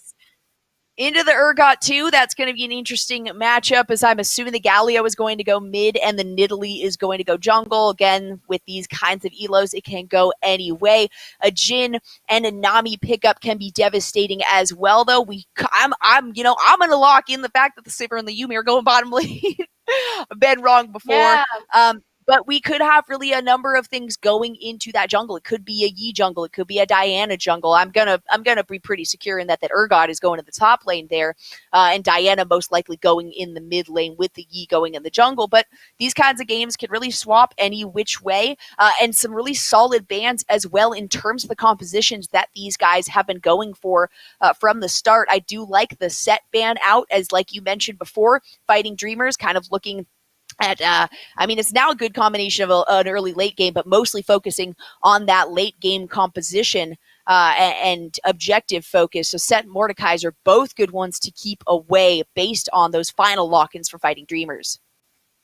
Yeah, you know what? I was actually banking on Yuumi jungle, which is my favorite champ to play in the jungle. No, I'm just kidding. We're not going to do that. But I'm just saying, I've never seen a Yuumi before. I'm sorry for focusing on the Yuumi. I'm really excited about it. And you can definitely tell that they're banking on the later Your game cat here. predicted They don't it. have... Right? My cat did. She summoned her from the depths and was like, hey, I want to see a long late game with Yuumi, which is what you can tell Fighting Dreamers are setting up for that long play here. Not a lot of CC on this team, but it looks pretty good so far. Yumi's a great pick for Sivir. Helps her get out of situations, helps slow enemies down because Sivir does not have any way to keep people from running away from her. She can catch them maybe if she has her ult up, but she doesn't have any way to really slow anybody down, stop them from getting away. So Yumi's a great pick there to just, put the brakes on them and try and pull them in. But not quite as effectively as Blitzcrank. Yuumi does a lot of things not quite as effectively as other champions, let's be real. Now we have two Yis. So no, there it is. There's the Yuumi swap down into the bottom lane, and it is going to be about what I predicted, though, for these lanes. That Nidalee in the jungle position. Galio, just such a nasty mid laner, but I do like the Diana pickup.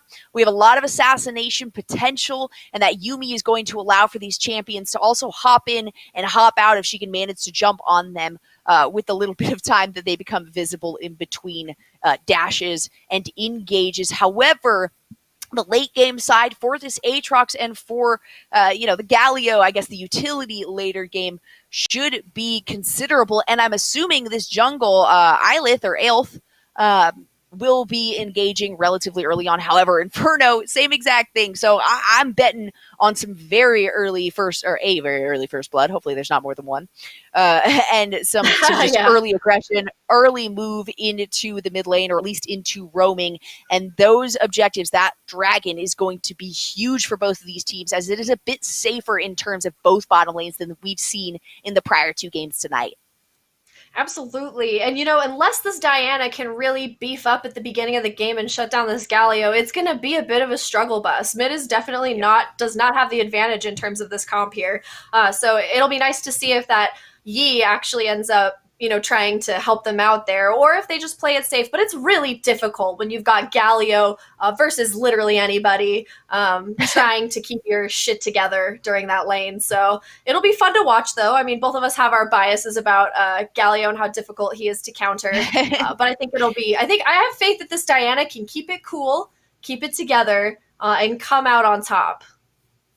It is definitely a situation, though, where if this Yi, this Diana, this bottom lane, really any of them end up falling behind towards the beginning, as they are all high priority targets as well. If they do fall behind, it's going to be difficult for them to pick it back up. That's a lot on Game Mergirl in order to sustain this lane and sustain the game for the rest of that team to be able to push through. Yi likely going to show up in that mid lane pretty consistently. Having the Yuumi in the bottom lane gives him opportunity to kind of avoid the bot unless he really feels like a good engage and he's already down towards that bottom side of the river. But we can definitely see the focus from that Yi going to be in the mid lane for the early part of the game. So while Galio may have the advantage, and they do have the range as well from the jungle there on the Nidalee, he is going to have to be a little bit safe and be very aware of the vision on either side of the river. Yeah, I have a question for you. Out of these two ADC comps, ADC and support comps, which bot one do you think has the mechanical edge? Like, which pick do you think is the superior one? I like the potential CC chain on the Gamer Snail side.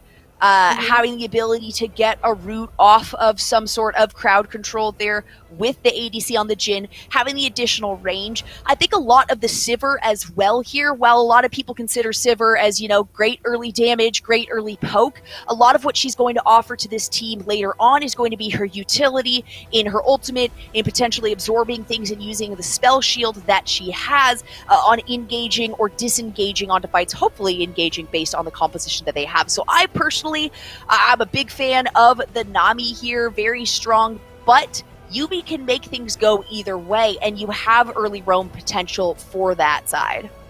Yeah, absolutely. That's a great analysis. I totally agree with that. I just trying to give you an opportunity to make Yuumi feel bad. But that being said, it's true though. Yuumi's a great protector for Sivir too, to allow her to farm and to snowball and to really get up there, and also get some kills. If they decide to prioritize target Nami, they probably will get her if she isn't very carefully positioned. So that's something to keep in mind, that Nami could be in great danger if that champion, that player, is not already quite aware of their positioning and keeps track of their aggression to make sure that no matter what move they make, their ADC is there to follow up, or they're following up on their ADC. So that'll be really interesting. Really excited to see how they do. Yeah, getting a bubble, though, onto the Sivir with the Yuumi may mean their death. You've got a Lotus that you can place if you can get that very, very early on, and then you can follow it up with another chain of CC from the Q on that Jhin. And if that's the case, no matter who they manage to snag or get the early damage on, likely going to be the Sivir, since the Yuumi is untargetable, being connected to her, that can be incredibly devastating and a big downfall on the side of Fighting Dreamers there. And because the jungle is that Yi and doesn't have the opportunity to go in and maybe soak up some damage from the opposing team, that means that early on, while he can be aggressive and invade that lane, if he gets caught out or if somebody else on the team gets caught out, while they may pick up one in the process, they will likely lose at least one as well. Yeah, I definitely completely agree with that. Yi is definitely a very strong beginning pick in contrast with Nidalee, but Nidalee has more staying power, has more late game, and so and definitely, like you were saying, can soak damage for her team in those ganks, has way more survivability, but as Yi gets going, as we've all known, the terror of our early ELO days, Master Yi can get out of control very quickly. Even if you're winning, he can still get out of control and snap back very quickly. So it's just a matter of this team, Fighting Dreamers, keeping an even head and truly not tilting. Not tilting is going to be important for Fighting Dreamers. That's my goal in every game, is just don't tilt. And with the comps that we've seen and the heavy-handed blue side coming so far from Sailor Scouts, it'll be interesting to see some new champs here. Was that? No, he did buy. Just gonna recall there for the Nidalee. Good actually flex, not Nidalee. sure. Nidalee. Yeah, Only right, we I thought, suppose. but good flex. Usually, I mean, that's often to see if, I forgot to buy before I left base, but nope, she had purchased items, so she's just gonna, she wants to get those steps in for her pedometer. She's working on losing weight. So we have Gamer Snails on the blue side, Gamer Snails on the blue side, Fighting Dreamers on the red side, and yeah, they are mislabeled at this exact moment. It will get fixed. Don't worry about that, and we'll make sure to continue to remind you of which side. They tend to update it pretty quickly. There, we got some pretty good. Yeah, just gay. All right. Yeah. Gamer Snails. Fight. That's the only convention we can go for. Nice change there, prediction. Well done. Right. There we go. A nice hard leash there. Gotta take care of your jungler. That's not Gotta tip your fighting server. for Fighting Dreamers, right? Gotta tip your server there. A pretty standard starts from everyone here. Nothing too insane that Yuumi, we'll see how she allows this team now, to be aggressive, but already a lot of aggression coming through. A great cue from the Sivir that was going to poke Hanabi down at least enough to send them back for a little while. Does have that heal, and a considerable amount was bounced back to her from the Sivir. The key here with the Nami is that she does not have a very large mana pool to start, so they either have to make something happen or they're going to have to back off. But they're doing a great job of poking, very strategic use of mana. That's very important with Nami. Reservation of resources for any support is always really good, but with Nami it is especially that way because you use, 3 bubbles and you're out of mana, so... Same with Sivir, though, and she has already now gotten pretty low down. Did just level up with the throw of that Q, so went from almost completely to having a tad, but enough. Ooh, and actually used the spell shield there. Nice and shield! Walked out of the Q. Well, walked out of the Q, so the shield didn't technically pop. But yeah, very low on mana. Sivir is very mana heavy. Really, all of her abilities, especially that Q, as we can see. And it's so tempting to use the W to get that ricochet out when you are pushing lanes. Luckily, the Fighting Dreamers here know that has to be conserved. A good push, though, from the Gamer Snails here now. Not preventing this Sivir from getting CS, though. Could be a lot worse in terms of that, and the differential's pretty close. Yeah, I would highly recommend freezing that lane in Sivir's favor. That's the only way to really stop that onslaught from that Nami and that Jhin. Just play it safe, try and farm, see what you can do with it. Yeah, we've got Nidalee in the jungle here with Scuttle just hanging out. They're both doing their respect. It's nice to see this kind of respect in the jungle, isn't it? Everybody just minding their own business, doing their own thing. Uh-oh. A good push, and the Vision Ward did spot them out. The bubble is going to miss here as Lustfully and Hanabi try to jump out. The Ignite going down onto Hanabi, who flashes out, and the Exhaust hitting Lustfully. Both of them using their flash to successfully escape. So both summoner spells ending up being used by that Yuumi. Yes, they do now have the push. That's 2 forced recalls here, but also some summoner spells left available, and no first blood yet. You love to see a jungler who gently takes off pressure and knows when not to keep going. Knows when to just, you get, because I mean, you don't need those kills. You did not need those kills. He just needed to take pressure off so that his Sivir could continue to farm uninterrupted. And that's the sign of a good jungler. Very patient. You take what you can get, you relieve pressure, and then you just go back into the forest where you belong. And he did go into the enemy. I thought he took Raptors. I still see the icon there, but it's probably because we haven't hovered over it.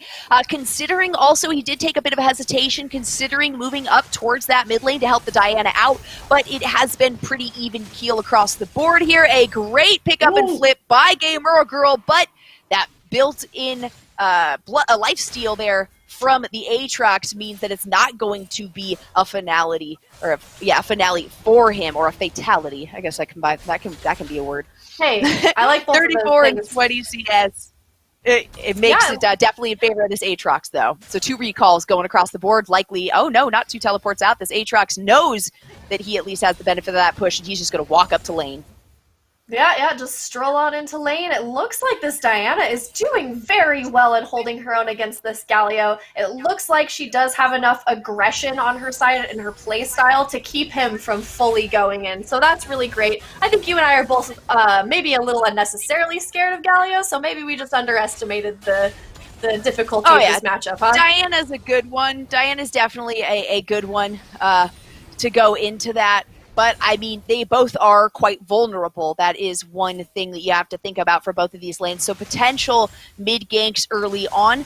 We can already see that there is some vision down in the river on the bottom side for red side and then up in the top for that blue side in case somebody does attempt to come down to invade into that mid lane. Moves on to Dragon, though. The Gamer Snails decide that this Infernal will be theirs. The Scuttle just respawned too, so they're going to be able to pick up another quick vision objective there. And a good start for them is going to put the gold a bit in their favor. I love an early Dragon. I think that's so good. It helps relieve anxiety for your team. You don't see that objective on the map. You're obsessed over it. Ooh. OG! Ooh. That was close. All right, that I do believe had the Aatrox there actually stuck with it based on lifesteal that he's got even from the start of the game, likely could have finished it out. Ended up having to flash away out of that, so it is a summoner advantage that is going on. And that Scuttle actually was not picked up by the Gamer Snails, surprisingly enough. After finishing off the Dragon, they decided to abandon that one, and that means that full vision control is in the hands of Fighting Dreamers on the bottom side of that river. Yeah, and it looks like Fighting Dreamers, their vision game is actually very good. They've got very strategically placed wards. Seems like they've done a really good job so far of keeping control on that side. But I would like to see this Aatrox take out this Urgot because he does seem to have the utility edge, just doesn't have the minions to back it up so far. It looks like they're getting there, though, so hopefully we'll see some action in the top lane. Look at that CS differential, though, 52-28 right now. Oh. So while there has been harass on either side, the Aatrox is fully in control of this lane. A bubble there, just barely going to miss the Sivir. That could have potentially led to a lot of damage. A good bounce back, but a good retaliation from the Boomerang there, as this Sivir is really locking those ones in and knocking a ton of damage down on Hanabi, which means the whole lane has to play much safer. Yeah, it looks like this Diana thought about going down to bot lane, but it looks like the tide changed pretty quickly and the lane got pushed in. Not a successful gank, maybe lost some farm there. Is about down 7 farms to Galio, not super significant. Oh, it looks like we're getting some action bot lane there with the bubble. There. The Ignite did come out, as well as a flash in response there from Eriksson. And he is going to be alive. He did have a heal available just in case he thought that Ignite would be enough, but the heals from Yuumi were enough to satiate that desire for a little bit more health. Is there anything more frustrating than that when somebody gets away with a sliver of health? I don't think so. A sliver of health? A sliver. They did not have either flash available as well. So if Lustfully and Hanabi did really want to go in on that, they didn't have much of an opportunity, as aside from that flash, they don't have a movement speed increase. Now we can see an attempt at soloing this Rift Herald. Inferno, though, has spotted out, let's see, Elf. Down comes the top lane, though, from Gamer Snails. First Blood, gonna go over to Inferno. Karui trying to help out the jungle there. It wasn't enough, and now Inferno is on a mad dash. My goodness, though, the ultimate coming over from Gamer Girl, and she is going to pick one up. Get over here. Fighting Dreamers, what are you doing, you silly ones? That's the Urgot pull was actually very fun to watch from. I really like to witness that. Yeah, a little bit of a steal. But he's a bit. That was kind of chaos. Kill secured, they say. Wants. Yeah, lots of that was 3 ultimates out. Oh yeah. Well done on Fighting Dreamers end there. Very impressed. It looked like they really did have that rift, but smart idea to go check on it and lock it down. It was a bit of I don't want to say like a lack of response from the Nidalee moving down. She continued to go for the Scuttle Crab in that instance. Nobody ended up picking it up, if I'm not mistaken there, and Fighting Dreamers getting the elimination off of that one means it was a very big overall win for them. So now they have a bit of absolutely. pressure in multiple lanes and in that top side and a nice deep ward, as you said. Fighting Dreamers from the start, their vision has been on point. We know how big a part of that game is, especially when you've got two such heavy in junglers like the Nidalee and like that Yi. Yeah, it is. It's been really good here with Fighting Dreamers on their vision game. They're definitely keeping control of the map. This Yi is very in tune with the went flow. right past him! The ultimate now coming through from the gym, but it's not going to be enough. Actually, my goodness, that Yi walking right around the Galio who ulted in, and as that's happening, we have a flash out from GameMurgirl as a Noisy tries to go in for the elimination here, using those back brushes as an attempted defense, but it will not be enough. Noisy burning that ultimate and taking down the opposing top laner, getting the flash out as well. He does have teleport up to re-engage on that lane, but a great fight across the board in response to the success by Fighting Dreamers in the bottom lane. Yeah, if we're looking at the gold differential, even though there is a small disparity in kills, it looks like our team on the blue side here is actually still out farming, and that just kind of goes to show, like, you know, you're playing the long game, you're just patiently farming, you're focusing on that. Sometimes too much chasing, too much focus on kills can actually cost you more farm than it would if you got that kill anyway. So you have to make these strategic bets on whether you stay in lane and keep farming or if you should actually go get those kills, because kills aren't everything. They don't always win games. And it seems like they've been rewarded for their patience. They have. They're going to pick up another dragon here, an Ocean Drake. And while Kaori and 8th are focusing on that, it looks like Noisy is going to head in for the Master Yi, who really has no option there but to try to dive back in and escape. And he went down in doing so as the mountains rise. Nice little kill there for your ADC to just walk away with. He is annoying, honestly, to have on the map, so that's nice for them to be able to just come in, hit this tower, use that Shelly. Very good play, very strategic, and everybody on GameRSnail's side got a little bit of something out of it. A few plates taken down as well in response by the Fighting Dreamers, so that is at least a bit of a pickup there. Losing Shelly and then dropping her in the bottom lane instantly was a great move, a great pickup for that first tower is going to give them a little bit of a boost now, just over 2K in terms of the gold differential. Noisy is going to stop that channel. GameMurgirl trying to just get out of the fight, recall, maybe use that teleport, but you will not be able to this time. And you got to watch out as that was just a return from Noisy. Oh yeah, loving this one. Aatrox is very difficult to lane against, no matter who you are, just based on that early lifesteal. And when you go all in thinking you have the advantage, you initially do, but inevitably you do not. But we do have a 1-1-0, a pickup from the bottom lane or from the mid lane from GameMurgirl, so she is not too far behind.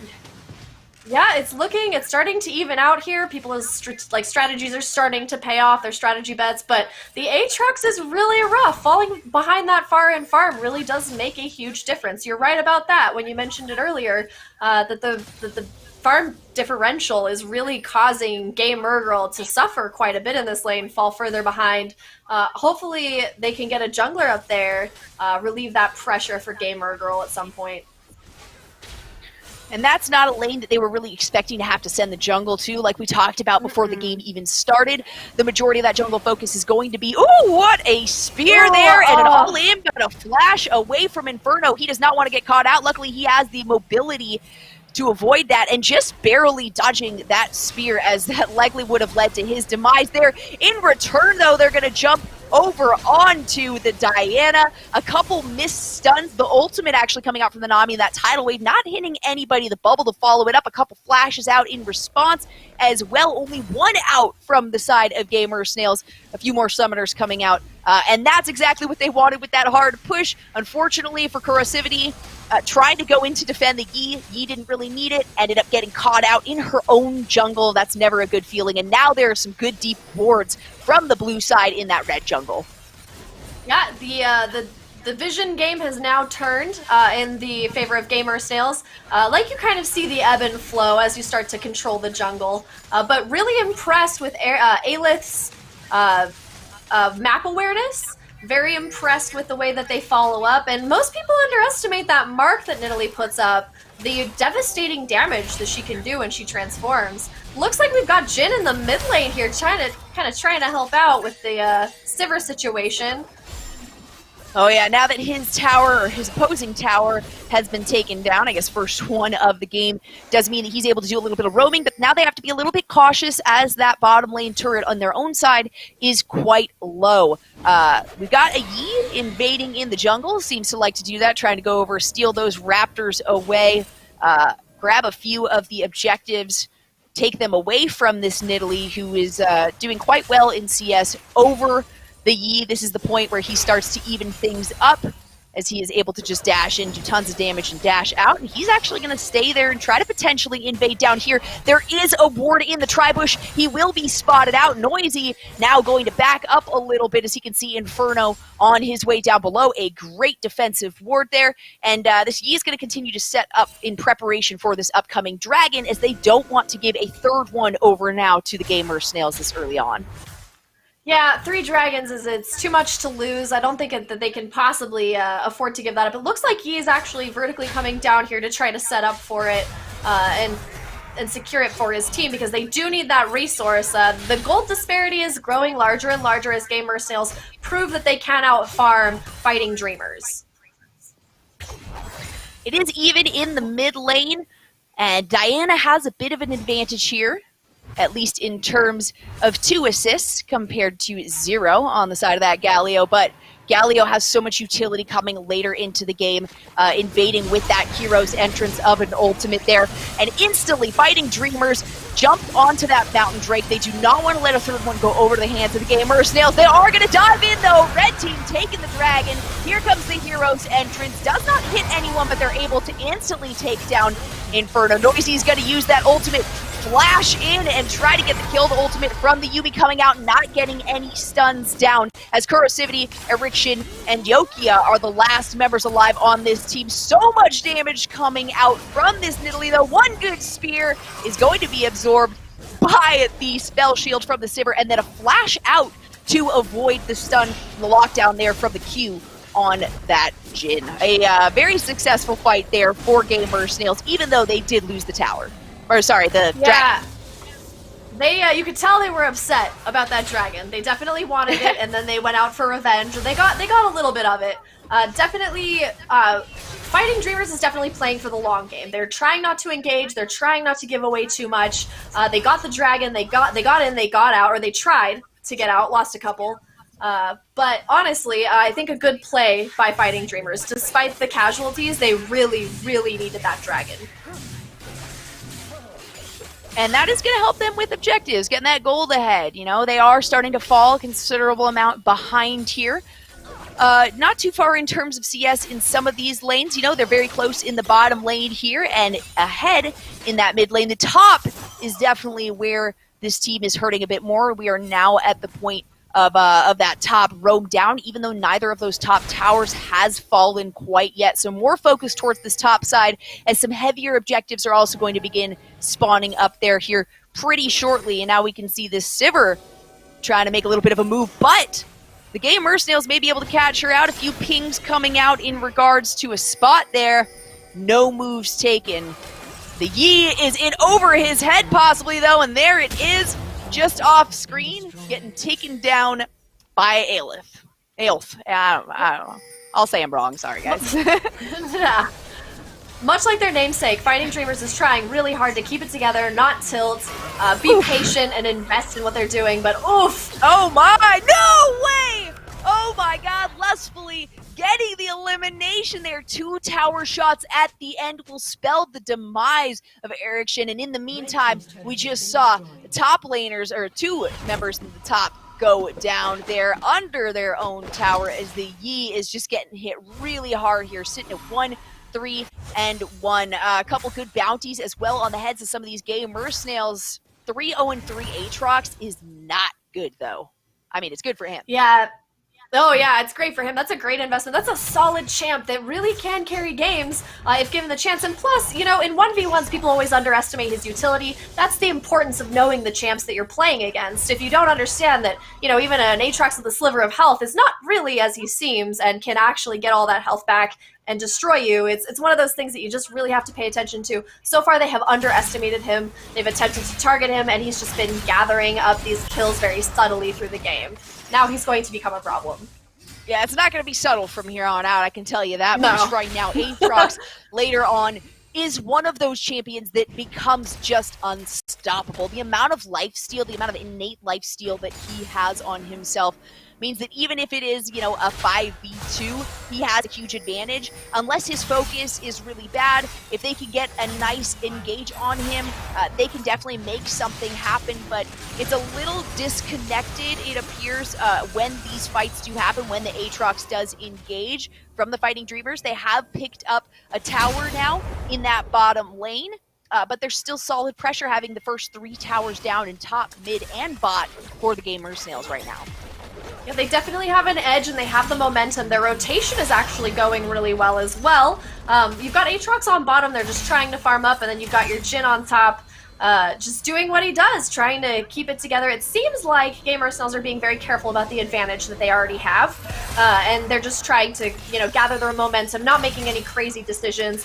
This Aatrox does not seem like your typical greedy top laner, and seems to be making some good decisions. He's calling out there and deciding not to push forward in in a farming lane with no vision, which is a great decision on his part.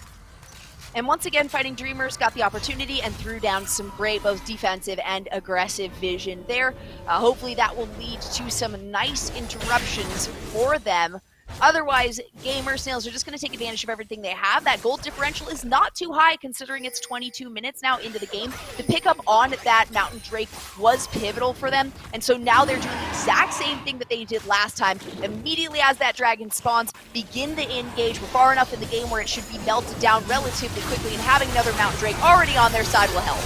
And now another hero's entrance coming, and Blue Team has stolen the Mountain Drake.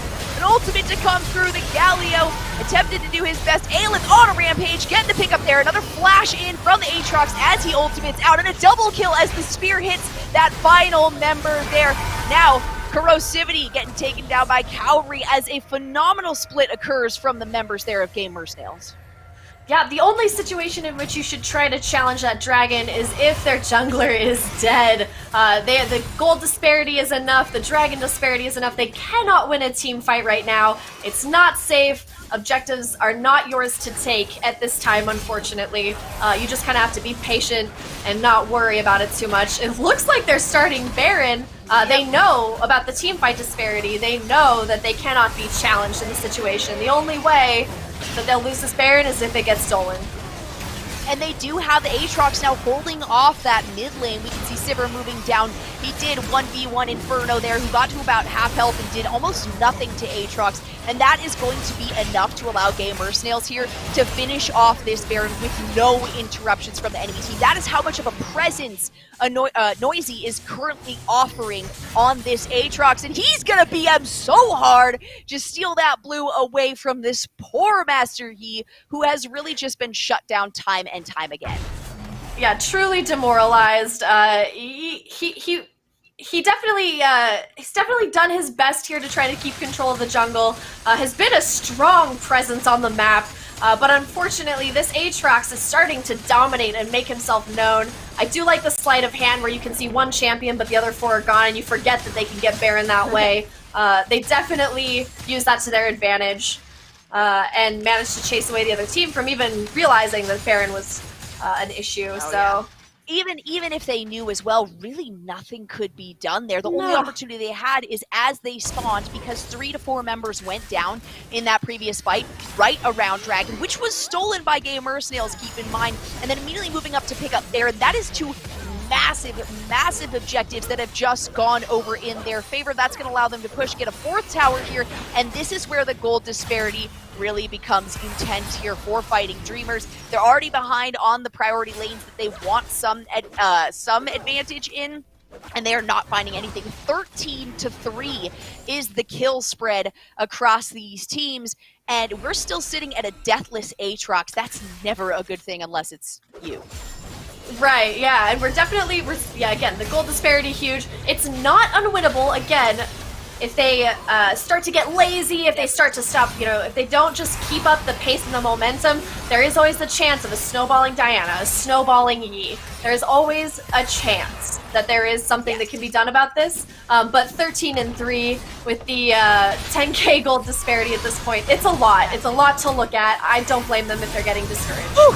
We never like to say never, but Inferno is going to do just that. A nice spear is going to take him down very low. He is going to get the shutdown and give one death over there. And in the meantime, the jungle is going to go down as well. A turret now in that mid lane is going to be destroyed as there was a split fight. It looked like the Galio and the Jhin were saying, hey, all right, we're losing towards this bottom. We can at least take something off of that, get an objective. But that is a big, big amount of gold, a nice pocket full going over to one of the members there. I think it was the Yi that ended up taking down that Aatrox, having not died at all that entire game. That's got to feel great. Yeah, the ultimate leveler. You can't just go out on your own. You got to make sure that your team's there to back you up and you have the proper vision. Mistakes happen, but they will take full advantage of it. When a team is this desperate for some gold, they will close the deal as quickly as they can on those mistakes. So you have to be very careful. Things can turn around in this game very quickly. Especially if they keep focusing on these objectives, Gamer Snails have taken a full advantage of the opportunities they've gotten, and immediately we can see the Fighting Dreamers pinging out that dragon, about to respawn here soon. They need to be aware again of the other side of the dragon pit. There was no vision before they engaged on that, and it was a very late engage from Gamer Snails. They're just able to do so much damage, and with that hero's entrance, it's very easy to hop in, pop them up, deal some damage, and then layer some CC down from the Nami to follow it up here. So they're not going to let Fighting Dreamers engage on that dragon as far as they did in terms of that last fight. And this is going to be potentially dragon number 4, 5 overall in the game. Both of these teams want to keep that from the other. It's not even so much for their own benefit. At this point, it's just a steal. Yeah, I hate to say it, but unless Fighting Dreamers can get 1, 2, or 3 picks on this, there's no way that they can win this or challenge for the dragon. Somebody has to make a grave mistake for that to be an issue. It's already in the hands of... Ooh. That team stolen from Yuumi, coming out lustfully now, picking up the Yuumi as she dashes off. Down goes another member, Gamer Girl, from the top lane, not going to make it out. The flash in from the Aatrox after the ultimate means that he is going to have the mobility available to follow up on Corrosivity. And that's going to bring that gold differential back to about 10k. Corrosivity actually ending up working on this one, is going to get caught out. A flash out from the Diana, but nobody on the backside to follow this one up. They decided to instead head towards the base, which is totally okay to do because at this point now, Diana is on a run while their Nexus towers are being destroyed. At this point, the teleport coming through from Noisy means that Diana, while seemingly escaping from a really bad situation, ended up losing the game in the overall game. Snails with a great win at just over 28.5 minutes. Very fun to watch, honestly. Very, very fun to watch. Did not expect the win to come that quick, but with the disparity between these two teams, I'm surprised that they didn't end it a little bit sooner. Very impressed with the fun that we had in that game, too. That last chase between Diana and Aatrox was definitely kind of a cute moment between those two with their little stickers. Yeah, and Aatrox knew exactly what he was doing there. The Diana, super confident about being able to escape and hopefully at some point recall. And while somebody might have been thinking, hey, where's the rest of the team to catch that Diana going downwards back towards the river, back towards the dragon pit, by the time Diana got back there, I think she realized, this was not the best choice. Not that she could have, dying wouldn't necessarily have helped at that point, but it was a bit of a distraction from that team. A great game, again, almost at the 30-minute mark, even though it did seem to go kind of heavy-handed in favor of that blue side. We got a blue side streak going today. Held off very well, and that second-to-last fight by the Fighting Dreamers, catching out the Aatrox, taking down Aelith and Noisy, was very, very helpful for them. They just weren't able to close it out near that dragon objective. Yeah, the dragon objective was unfortunate because there was a certain point at which they had to just start giving those up, you know what I mean? Like, and it snowballs out of control and they can't challenge it and it just starts to compound. The only thing in that situation really is a defensive strategy to try to survive until the other team gets bored and messes up. But they weren't given that opportunity to make some quick, fun decisions. Unfortunately, it seems like Gamer Snails was very intent on ending that game very swiftly and very, very quickly. And when you're going with someone like the Yuumi, you're looking for the early push. You're looking for that early advantage, and it was not enough there to get that bottom lane going. As has been kind of the case with all of the bottom lanes so far, it's been very, very even across the board. I definitely drew on my face a little bit. That's okay. Across the board, very good. Just the Yuumi really not able to stand up to someone like the Jhin and the Nami with the amount of CC that was offered there and the amount of chains that they were able to benefit off of, let alone the ultimate from the Galio. When it comes to trying to get objectives, it's very difficult to do that when you've got something like a Hero's Entrance on hold. Yeah, they didn't have a lot of engage there, unfortunately, and that Galio, I mean, we're right about it. Like, our worries about Galio are very real. They're not emotional. They are 100% rooted in fact. And I would say that it kind of came true. So I'd say that we're probably on the money on that one, unfortunately. Did not expect the sleeper Aatrox. Was very impressed with that game. Seems to start out a little bit difficult. Yeah, I bet. I'm just scared of Urgot, like, as an emotional thing. Scared of him. Yeah, and we got a great ultimate as well coming from the Urgot relatively early on. Bit of a steal.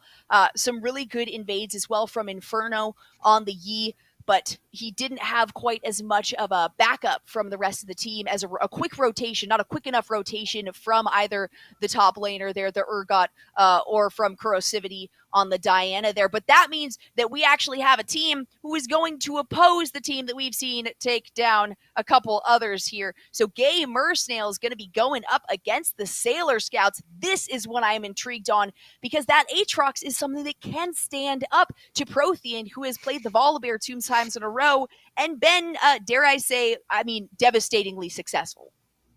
Oh, absolutely. It's no doubt about it. I mean, seeing these two teams compete will be an absolute delight, especially because we have our favorites and these are the two favorites. So watching them, especially top lane though, that should be the lane to watch. I'll be shocked if that's not the one that makes or breaks the game. I mean, we've seen several of these games as well go through where the bottom lane has no kills, only a few assists. You know, a lot of this is the invades from the jungle or movement down from the mid lane as well. And so, yes, jungle, top lane so far tonight, based on all the teams that we've seen across the board, that is the big focus. And I love it when that happens. I love it when we're not just watching that duo lane in the bottom that normally has a ton of focus. That's the name of the game as of right now. I guess the real question is whether or not they're actually going to ban out the Volibear. Yeah. I'm just really excited to see the future here. Yeah, we'll see it. We'll see it here shortly. We are going to hop to a quick commercial break for you guys, and then we will be hopping into this week's finals, so stick around. Don't go anywhere.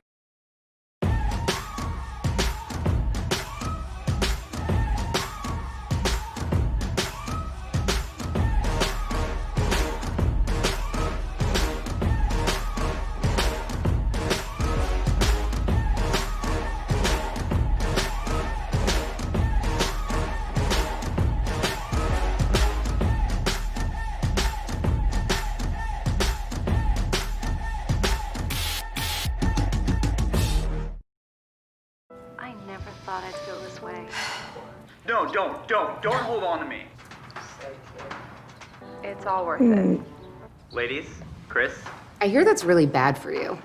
What? No, this is about finding true love. No, I mean the screen. Oh, no, we're all good there. These Zenny lenses, they block the blue light. I mean, that's still really bad for you. This is amazing. Please go away. Chelsea. Oh, no, don't pick her. Oh. So I'm gonna hold on promoting you this quarter. Cool? Drop the taco. Get in the car. Does this Sentra feel like a compromise to you? Wait, what? The handling, it's good, right? No compromise there. Nope. Watch this. Rear automatic braking. So if this Nissan Sentra isn't going to compromise, why should you? You're right. Atta girl. The all-new Nissan Sentra with more standard safety features than any other car in its class.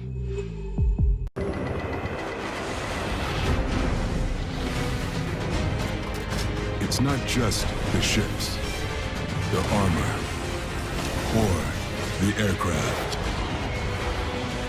It's something more. It's the will to fight and determination to win, found inside each and every Marine that answers a nation's call. Battles won.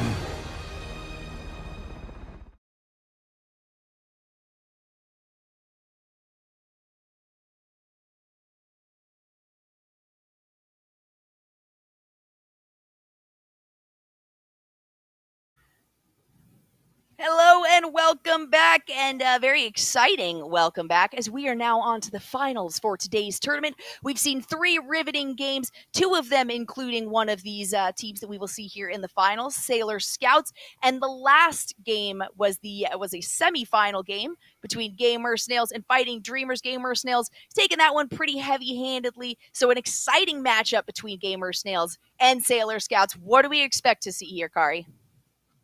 Gosh, I'm nervous. Like I have 2 heroes out of these games that we've had now. I'm attached to the players. I've been really impressed with the control and these plays, but you just don't know when these 2 very formidable teams come together how it's going to go. I'm nervous. I like everybody that's been playing so far. I've enjoyed the personalities I've seen.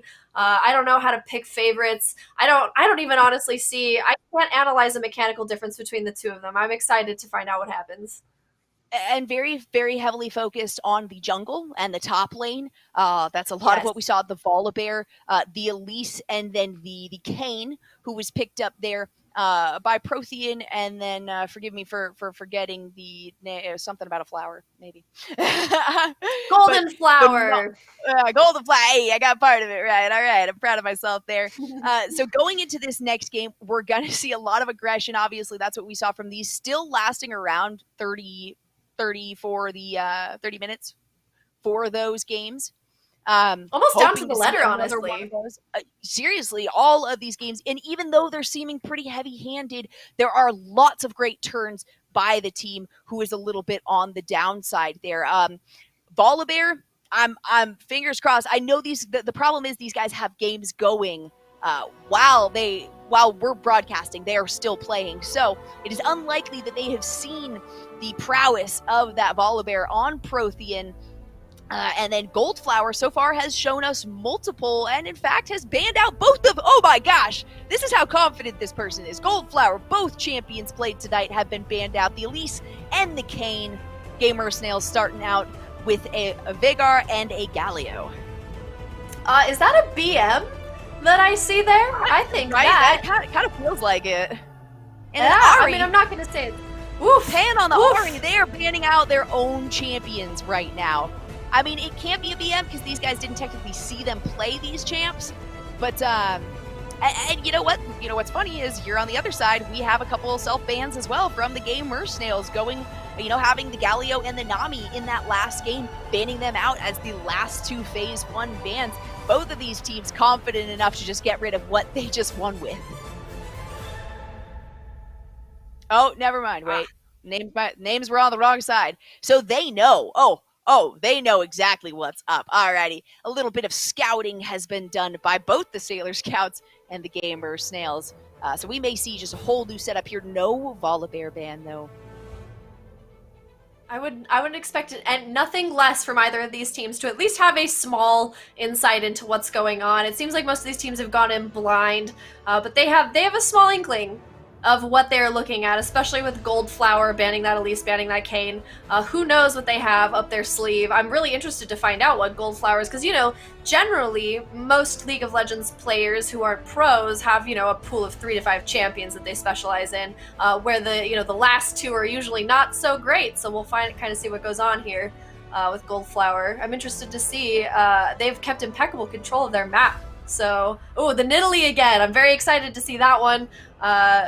Aelith was the star of that last game, in my opinion. Huge MVP. Yes, did very well. I do have to give the shout out to Noisy though on that Aatrox only dying one time towards the end. But we are looking at very aggressive teams once again here. Prothean, Goldflower, Pam being the first pickups, clearly going to be swapped around and whatnot, but a Morgana, an Orianna, and a Hecarim who we have not seen at all. Very invasive and a lot of movement speed going on with that, that dead horse man. Yeah, I have a hunch about...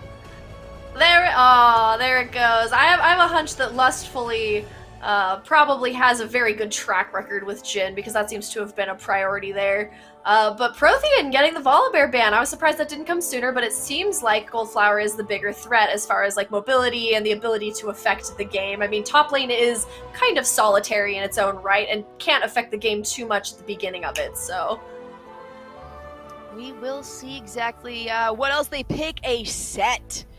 If you can't get Volibear, you might as well get Set. And it looks like it was a few bans there. Phase 2 was both specifically banned out against Prothean, being the Ornn and the Volibear. Ornn also doing an immense amount of damage for such a tanky champion. But speaking of that, Set is also the same. The final lock-ins here for Gamersnail is going to be the Wukong and the Kai'Sa. That is a very aggressive bottom lane. And as we can expect to see, Elf sticking there in the jungle. So a top lane Wukong, unless they want to get saucy, bring the Sven Wukong down into the ADC position. We did see that today, and that was hilarious. It worked out. But it's crazy because banning these champions that they've been focusing on. I mean, obviously a lot of it's really personal, but technically speaking, Set and Caitlyn are both very formidable champions, very, very well regarded right now as well. So that'll definitely, just like by the basis alone, put up a great fight for the Gamersnails. And on the other side, too, a lot of aggression, some good range, some good CC across the board. Definitely one of the big problems with that set is the damage and the CC that he has to offer. That Haymaker just, melting champions later on. And, lack of really tank, really most forms of tank on the side of Gamersnails. So if Sailor Scouts do manage to be and play as aggressively as we saw them play those first 2 games, it's going to be a dangerous game for Gamersnails. We'll have to see how they can pressure this bottom lane, though, because we do know that Sailor Scouts fell a little bit behind in that aspect earlier today. Yeah, I'm really interested to see, Caitlyn's rage is definitely going to be an advantage here, but you do have Janna with a lot of utility. The ability to protect Caitlyn with Morgana is, it's fine, it'll be fine, but I definitely, definitely, I have a lot of faith in the ability. We have Ashe instead of Kai'Sa. No Kai'Sa. All right. No, that's great. That's a much more favorable matchup for Gamersnails. Whereas Kai'Sa has a shorter range than Ashe, but a higher damage threshold. Ashe has plenty of range to contend and answer to Caitlyn's range. Yeah, and having the slow as well will be helpful, but the only problem with this is Ashe has 0 escapability, and I mean 0. So she's going to have to rely on whirlwinds and a bit of shielding there from that Janna. That extra range, though, and the intense amount of CC offered from the Morgana and then properly laid traps as well from the Caitlyn may lead to a very difficult bottom lane. And this is where we were talking, we want to see, maybe the Gamersnails get a little bit of pressure in that bottom lane, as none of these teams really have so far today. But again, a much squishier team, a much easily meltable team for Gamersnails. Sailor Scouts have a lot more all-in potential. Yeah, absolutely. The thing about the bottom lane here is that Caitlyn and Morgana together have a much higher beginning lane damage threshold, so that would give them the ability to take advantage of power spikes, which is not always, it's not always something that you can do in bot lane, but I think we might actually see more action. If they can get ahead and farm early on, they will be able to kill both Janna and Ashe with 1 bind or 1 trap, so we'll have to kind of see how that goes. I don't think it's going to be a bully lane, though, because Gamersnails have proved that they can keep a cool head, they can keep it cool and not worry too much. They great at warding. They had a lot of answers in the last game that all came from warding. So I have a lot of confidence that this will be, it won't be a, because I mean, it is a hard matchup for sure. Caitlyn and Morgana is a hard matchup, but they do have Ashe and they do have Janna with the utility in the CC there. And Janna's great late game. And if I'm not mistaken as well, the Caitlyn was banned out away from Sailor Scouts at least once, if not 2 times there earlier. So that might also be a pocket pick for Lilac Soul, just generally known as a very easy, stable, consistent ADC champion. That Caitlyn having such high range, a great kit in terms of engage and disengage, and then that final snipe for her ultimate means that it will be tough. Even if this Ashe and this Janna do escape, that means that they're not out of the fight. Yeah, it's great. I've said it once and I'll say it again. That Sailor Scouts bot lane they're just humble farmers. They just want to do their thing. And with Caitlyn and Morgana, they have 2 choices. They can be aggressive if they want. They can take their chances. But my estimation of it is that Morgana will be defensive and Caitlyn will farm safely. And that's my prediction. I will be shocked and pleasantly surprised if they do decide to take advantage of those power spikes. Yeah, now I'm on the other side. I personally think that we're going to see an incredibly aggressive lane from these two. Having the extra range on Caitlyn, she's got that Q, that skill shot line. You can get a lot of good damage across on the minions there, meaning you have a lot of early game pressure, as well as just her range in general allows you to consistently be hitting minions, consistently taking advantage of repositioning the enemy as well, and then just popping shots off, getting headshots off on the enemy team. And again, this Ashe and this Janna, aside from the Whirlwind, don't have escapes. You've got the slow coming from Ashe, which may come in handy, but towards the beginning, because she has that limited range and she has to get enough shots off to activate the Q to increase that slow, I think it's going to be a really, really tough lane for them, meaning that Nidalee is probably going to pop her head down into the bottom lane relatively early on. She does have the ability to do that. And this Hecarim, who we've seen 3 completely different champions now coming out on Goldflower. You've got the Elise to start it. You've got the Kayn to follow it up. So very high aggression. And this, in that sense, is another one for Goldflower of high aggro. And it's going to be up to the top and the jungle. If we get at least a little bit of an advantage in bottom lane, though, it may be a heavy-handed turn. If you think about it, Hecarim combines all the best qualities of Elise and Kayn as far as the ability to just be like, surprise! So I'm a little bit nervous for gamer sales in that regard, because Hecarim is, if you think about just like the way that the play style of Goldflower, just like always being present, always being there, and tilting their opponents just into oblivion, Hecarim seems like an ideal pick. Very, very strong on that end there. So I'm excited for the bot lane, though. I mean, the last 3 bot lanes that we've seen from the winning teams have been very even tempered, very laid back, not being the stars. And you're right. ADCs are basically like the quarterback bros of League of Legends. Yeah. They're always, they're always in the spotlight. And we haven't seen any of that. We've seen junglers who are usually very quiet in the background, often seen as support themselves, get blamed for games when they get lost, but never any recognition when they win. Right. Just shining through. And so I'm really excited to see, I would like to see some bot lane action. Yes, and it's about time, given, not that they've been anticlimactic, but slightly so, at least in terms of what we're used to seeing there. Even the mid lane going quite even, you just got a CS battle going on. Most of the fights that we've been seeing have been in the jungle. They've been around either objectives or just in opposing jungles or, friendly jungles. So a lot of invades and things like that. We'll see if that stays consistent. There's a lot of potential for both the Nidalee and the Hecarim to do just that, to attempt invades, to potentially start up fights in that aspect. But most of these fights happening in the top lane, and also Prothean getting those early kills and a first blood occasionally, means that set is going to be scary. However, we do know Noisy rocked that Aatrox last game. I'm stoked. This is a perfect way to round out this night. Yeah, I'm really excited to see how this goes. I feel like it's going to be messy and chaotic and bloody, but both teams have proven that they know how to scale back and they know how the ebb and flow works. So even though I can hope for something chaotic and messy, they both have proven themselves to be quite professional and quite measured and quite controlled. Yeah, and no standard, even just a little bit of an invade. Look at this, all the lanes essentially facing each other in their own jungles here. So neither team really willing to risk this. I mean, we are looking at best of 1 games, so a lot of these teams do have to choose to be a little bit less or a little bit more cautious, a little bit less risky than they may choose to be with the compositions that they have currently selected. So I can imagine a safer game from these guys until those jungles decide to make their way in. Yeah, I really think that you're probably right about the jungles. They might just be evenly matched, and jungles may be the determining factor here, which is why they terror banned Goldflower's first 2 picks.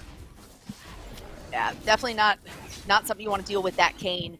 And I did miss a portion of that game, but my goodness, the aggression that he showed for the first quarter and I guess the last third maybe of the game there was very scary. This top lane is probably the one I'm most intrigued by, though, because both of these laners have been so incredibly aggressive and have gone in on fights that they have been fully dedicated to. They know exactly how much damage they're going to deal and how much damage they're going to take, and are confident enough to either stick with a fight or wait for somebody to come in to give them a little bit of assistance. And seeing Sett up against someone like the Wukong is a little bit scary. You got a good in and out from the Wukong, so a lot more potential to disengage from something or to re-engage on an early roam on a move to a different lane. So maybe even some of that if we get an early tower down. Yeah, I'm really interested to see how that goes as well. That Wukong will have to be extremely cunning. Noisy will have to make some very fun and good plays to outplay Sett's sheer utility and how difficult that champion is to overcome. Even for the tankiest of champs, it's just hard to deal the damage and take it out before his shield goes up.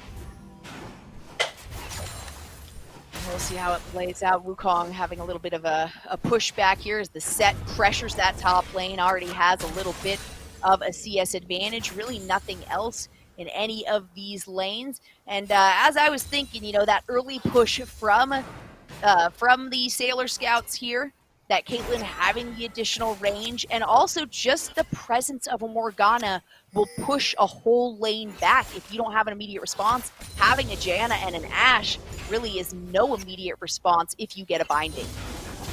Yeah, Morganas control the entire lane. Wherever they are, you want to be on the opposite side of protected by a minion. It's that bind early game, especially with both Caitlyn and Morgana with her high single auto. I mean, Morgana's auto attack is always underestimated, but it is one of the highest autos in the entire game. You can die very quick and very early, so avoiding that bind, making sure it doesn't happen. Janna and Ashe, that bottom lane, they don't have anything quite like that to compete with, so playing it safe, letting them bully a bit is probably the best option for now. Getting some vision down towards the bottom. The top scuttle already taken by that Hecarim as he did an early dash over to that. They've got a lot of pressure already on that side, though, so it was a good pickup in case this Nidalee does decide to go up and help out this Wukong, who's already pressured back to his tower here. Not much he can do about this one, and he does have the mana disadvantage as well in this matchup. That E and the Q do take up quite a bit. However, the escapability is still there.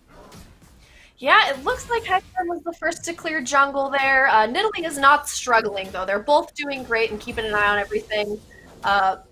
Enjoying this top lane. It's nice, it's even. We haven't had anything crazy happen. I did expect Sett to go in on this Wukong a little bit harder, but so far things seem pretty amicable in this top lane. Nothing super crazy. Mid lane, let's talk about mid, huh? We've got Lissandra and we've got Orianna there. Both honestly pretty evenly matched there as far as crowd control utilities go, but Orianna does have a bit of a ADC, or sorry, a bit of a length advantage here. She can hit a little bit better. She can, you know what I mean? Lissandra does have to go in a bit to do more damage. So she's going to have to take more risks if she really wants to take out that Orianna, and she has to be sure. If Lissandra decides to go in on that Orianna, she has to be sure that she can kill her, because the retaliation can be really, really bad for her.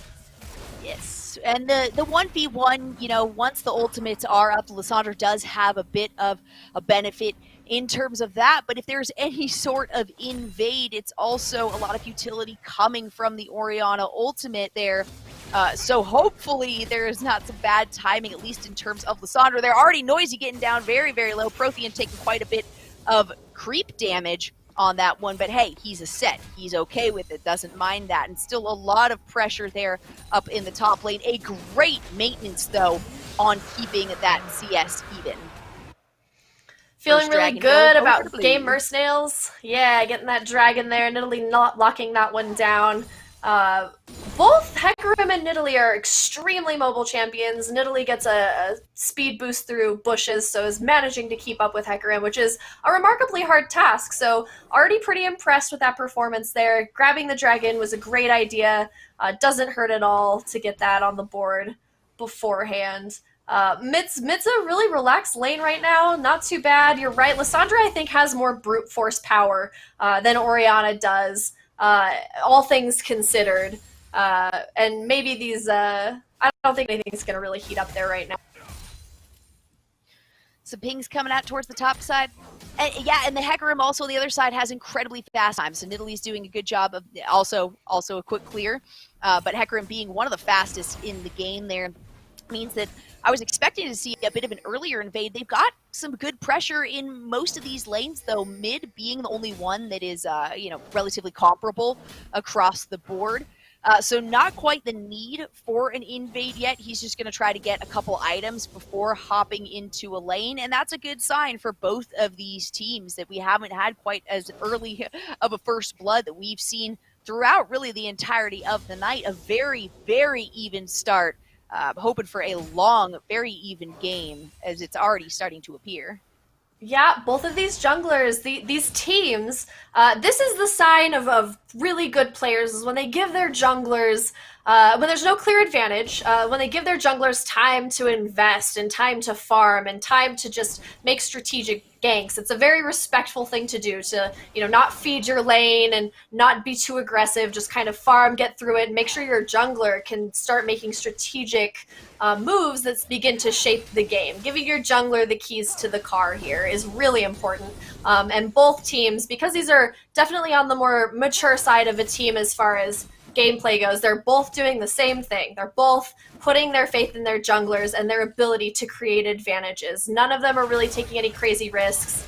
But we do have some action up in top lane. I've actually been really impressed with Prothean's ability to call out Noisy's jukes in this game. Has done a really good job of chasing the Wukong where he thinks he's going and ignoring the clone, which I think is a pretty, I mean, that's, again, we've talked about knowing who you're playing against, how critical that is. And Prothean very clearly knows who they're playing against, they know how the utility works, and they are managing to keep them from getting any advantage from that. And he is a trickster for sure. The ultimate's going to come out, and an invade here from Goldflower. The Wukong does flash away, but loses his life, and a flash there in response from Prothean means they're going to pick up 2 for their team, both the jungle and the top lane. Those intense lanes we've been talking about are going to be the second two to go down. Everybody gets a piece of the pie in that situation.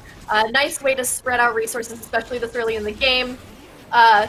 It definitely, I wouldn't fight Set, personally, at any part of the game until it's later on and you have a team fight. But definitely did their best, but that was too bad about Aelith rolling up on that situation and just getting caught in the crossfire. Losing Shelly because of that, they're taking great advantage of something that happened and making sure that they get all of the advantages that they can based on the mistakes of Game Mercenails. And that means as well, Shelly is going to be picked up there for the Sailor Scouts.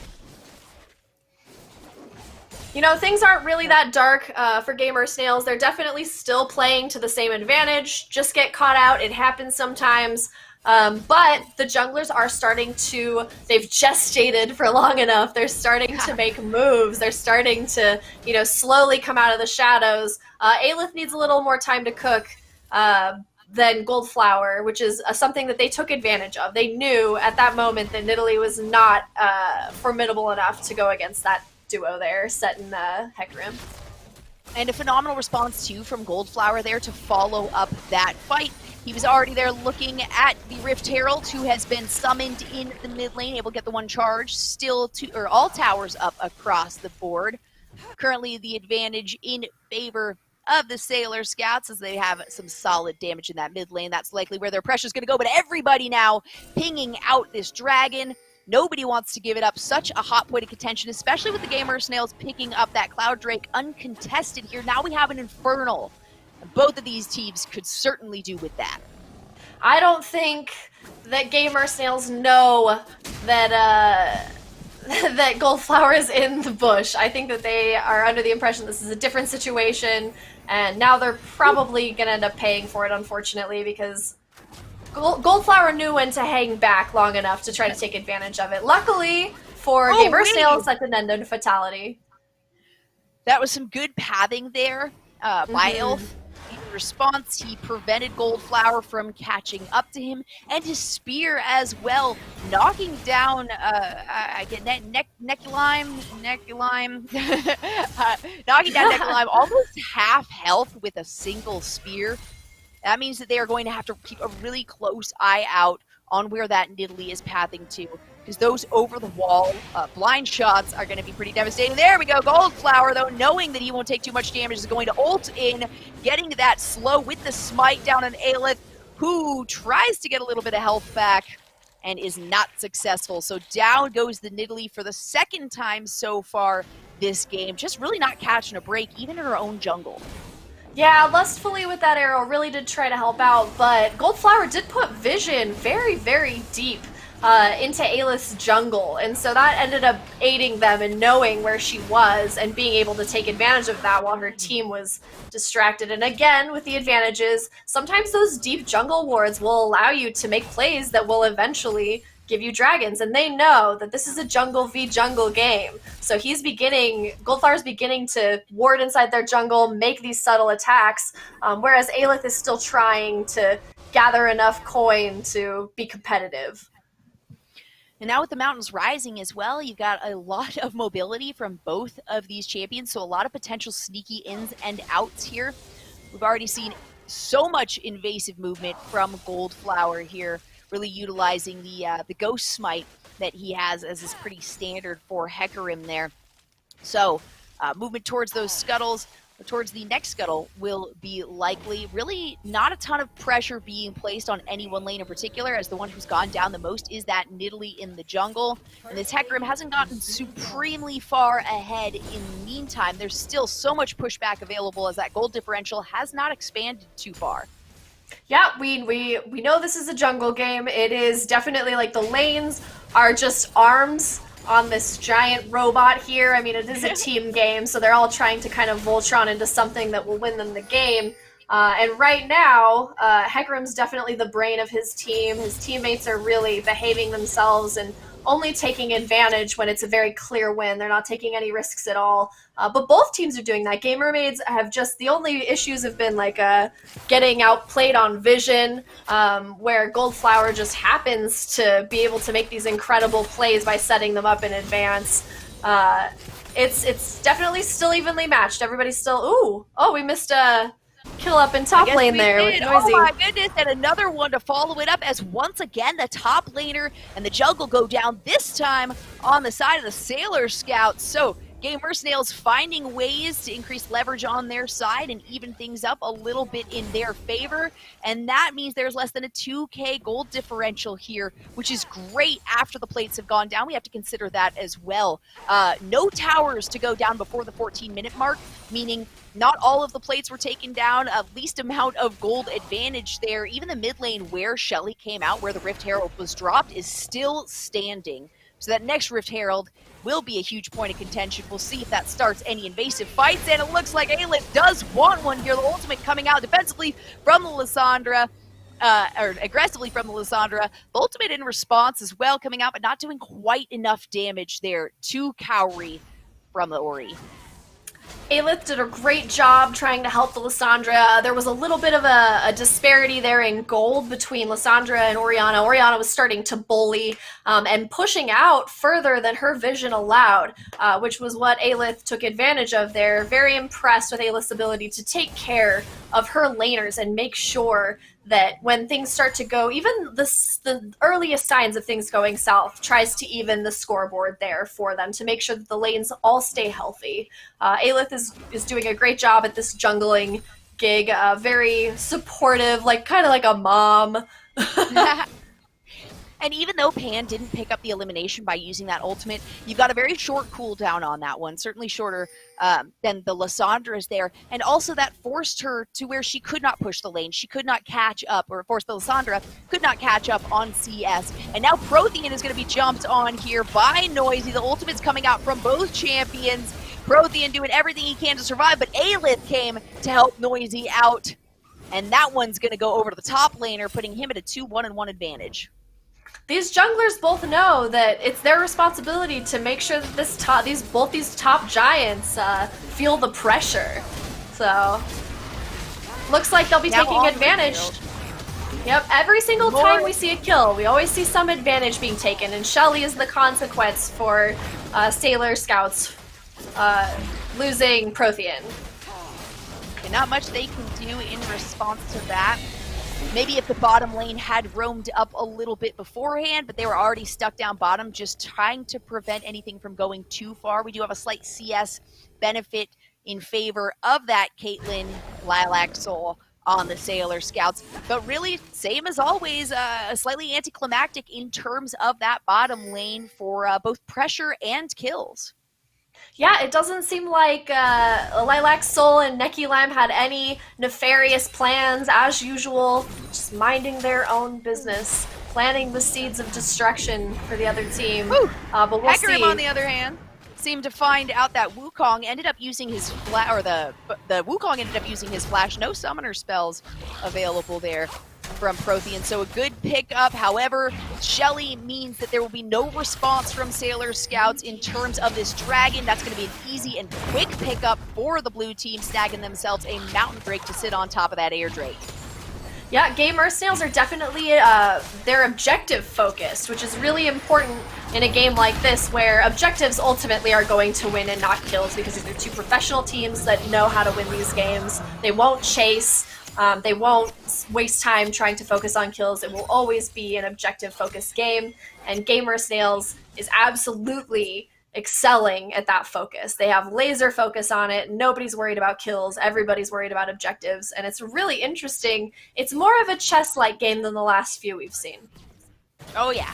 And a lot of vision as well in control right now. Gamer Snails, the ultimate coming in from the Hecarim, followed up by Noisy there, who is going to make his way through the first tower. He does make it to the inhibitor tower, and he comes back and slays Goldflower, survives that, and now 3 members are here to chase down Prothean, who has to take some tower shots there, almost takes down Noisy. Will he escape? Kaori jumping in, the exhaust coming down on him, and not quite enough damage to be dealt. Noisy being the lowest one there, managed to stay back. His focus split means that Gamer Snails are finding just a little bit of leverage they needed over these Sailor Scouts. Things are very quickly turning into the favor of Gamer Snails, but Sailor Scouts are still a little bit further ahead, still trying to eke out those advantages. Every time they make a kill, these teams focus on an objective that they can take advantage of. Every time the other team is not in a position to counter, everything seems to be very well proportioned on both ends. They know their priorities, they know when they need to make kills, they know when they need to hold off, and they know when they need to aggressively pursue objectives. And that's how these games are usually won, is through objective focus and strategic kills. Kills aren't the point of the game, we've all known that, but at lower yellows it becomes kind of a shiny, fun distraction, ultimately losing a lot of teams their games. So I'm really interested to see how Noisy and Prothean's lanes continue to pan out. I was very impressed with Noisy turning back around and taking a kill and then turning again. Prothean tried to pull the same trick by using Set's shield to turn on Noisy. Ultimately was not successful. A nice route there onto Hanabi. Nothing really to come of that.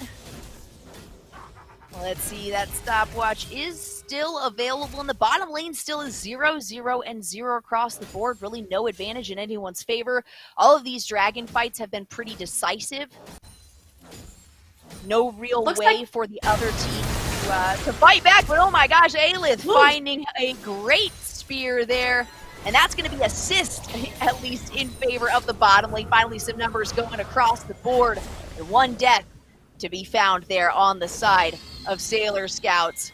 And this team, who seemed to have such a big advantage early on, now is getting taken over as Gamer Snails take everything they possibly can. A red turret going down. Now that's going to be the first one for them. The ultimate coming out from this set. Noisy, though, knows he's got the advantage. The ultimate tried to come out. The Haymaker is going to pick that one up as Goldflower saves the day.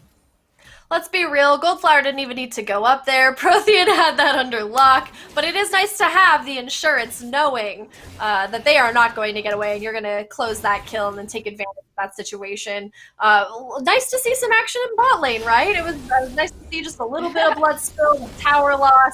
And again, very strategic, like both of these bot lanes have been, patient, strategic, waiting for an open. These junglers are also starting to open up all of these lanes. The investments that these lanes have given to their junglers are starting to pay off, which is really nice to see because it's wonderful to see teams that trust their junglers so much that they give them everything they possibly have by being passive during this lane phase. And I do think I would have to go back and rewatch that. I do think Goldflower actually disrupted Noisy from his ultimate, which would have taken Prothean out. I'm not positive on that one. It all happened pretty quickly. Already seeing how much damage that Haymaker ends up doing, though. And now Sailor Scouts are setting up for this dragon. There is a response from the Gamer Snails as they try to lay down some of their own vision and remove some of that placed by the Scouts here.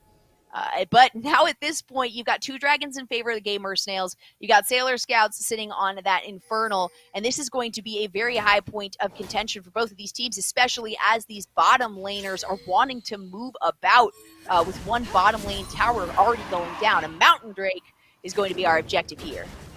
Yeah, we got the two Titans in top, but the real fight is happening here at the Dragon.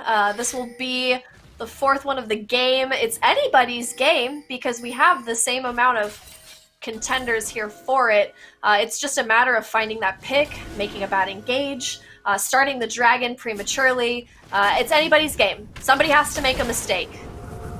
And there's a lot of pressure as well, as we can see the blue side minions pushing up towards the second tower in that bottom lane. There comes a teleport here. They're both coming in, there too. Engaging now onto this dragon. Somebody's got to do it, but you are going to take a considerable amount of damage in doing so. A great gun there to flash in from Pan. The ultimate from the Orion is going to do a lot of damage, and that ult from the Set to follow it up means that Wukong has to use his almost in order to escape. Now the Ashe getting exactly what she wanted here, going to get another pickup there onto Lilac Soul. Wukong does end up going down, and now Hecarim, the only remaining member of Sailor Scout, is going to pick up the double kill, and he's going for the finish here. The triple going over to Hecarim. That lifesteal maintaining himself, and now he's going to be able to engage on this dragon. What an insane fight.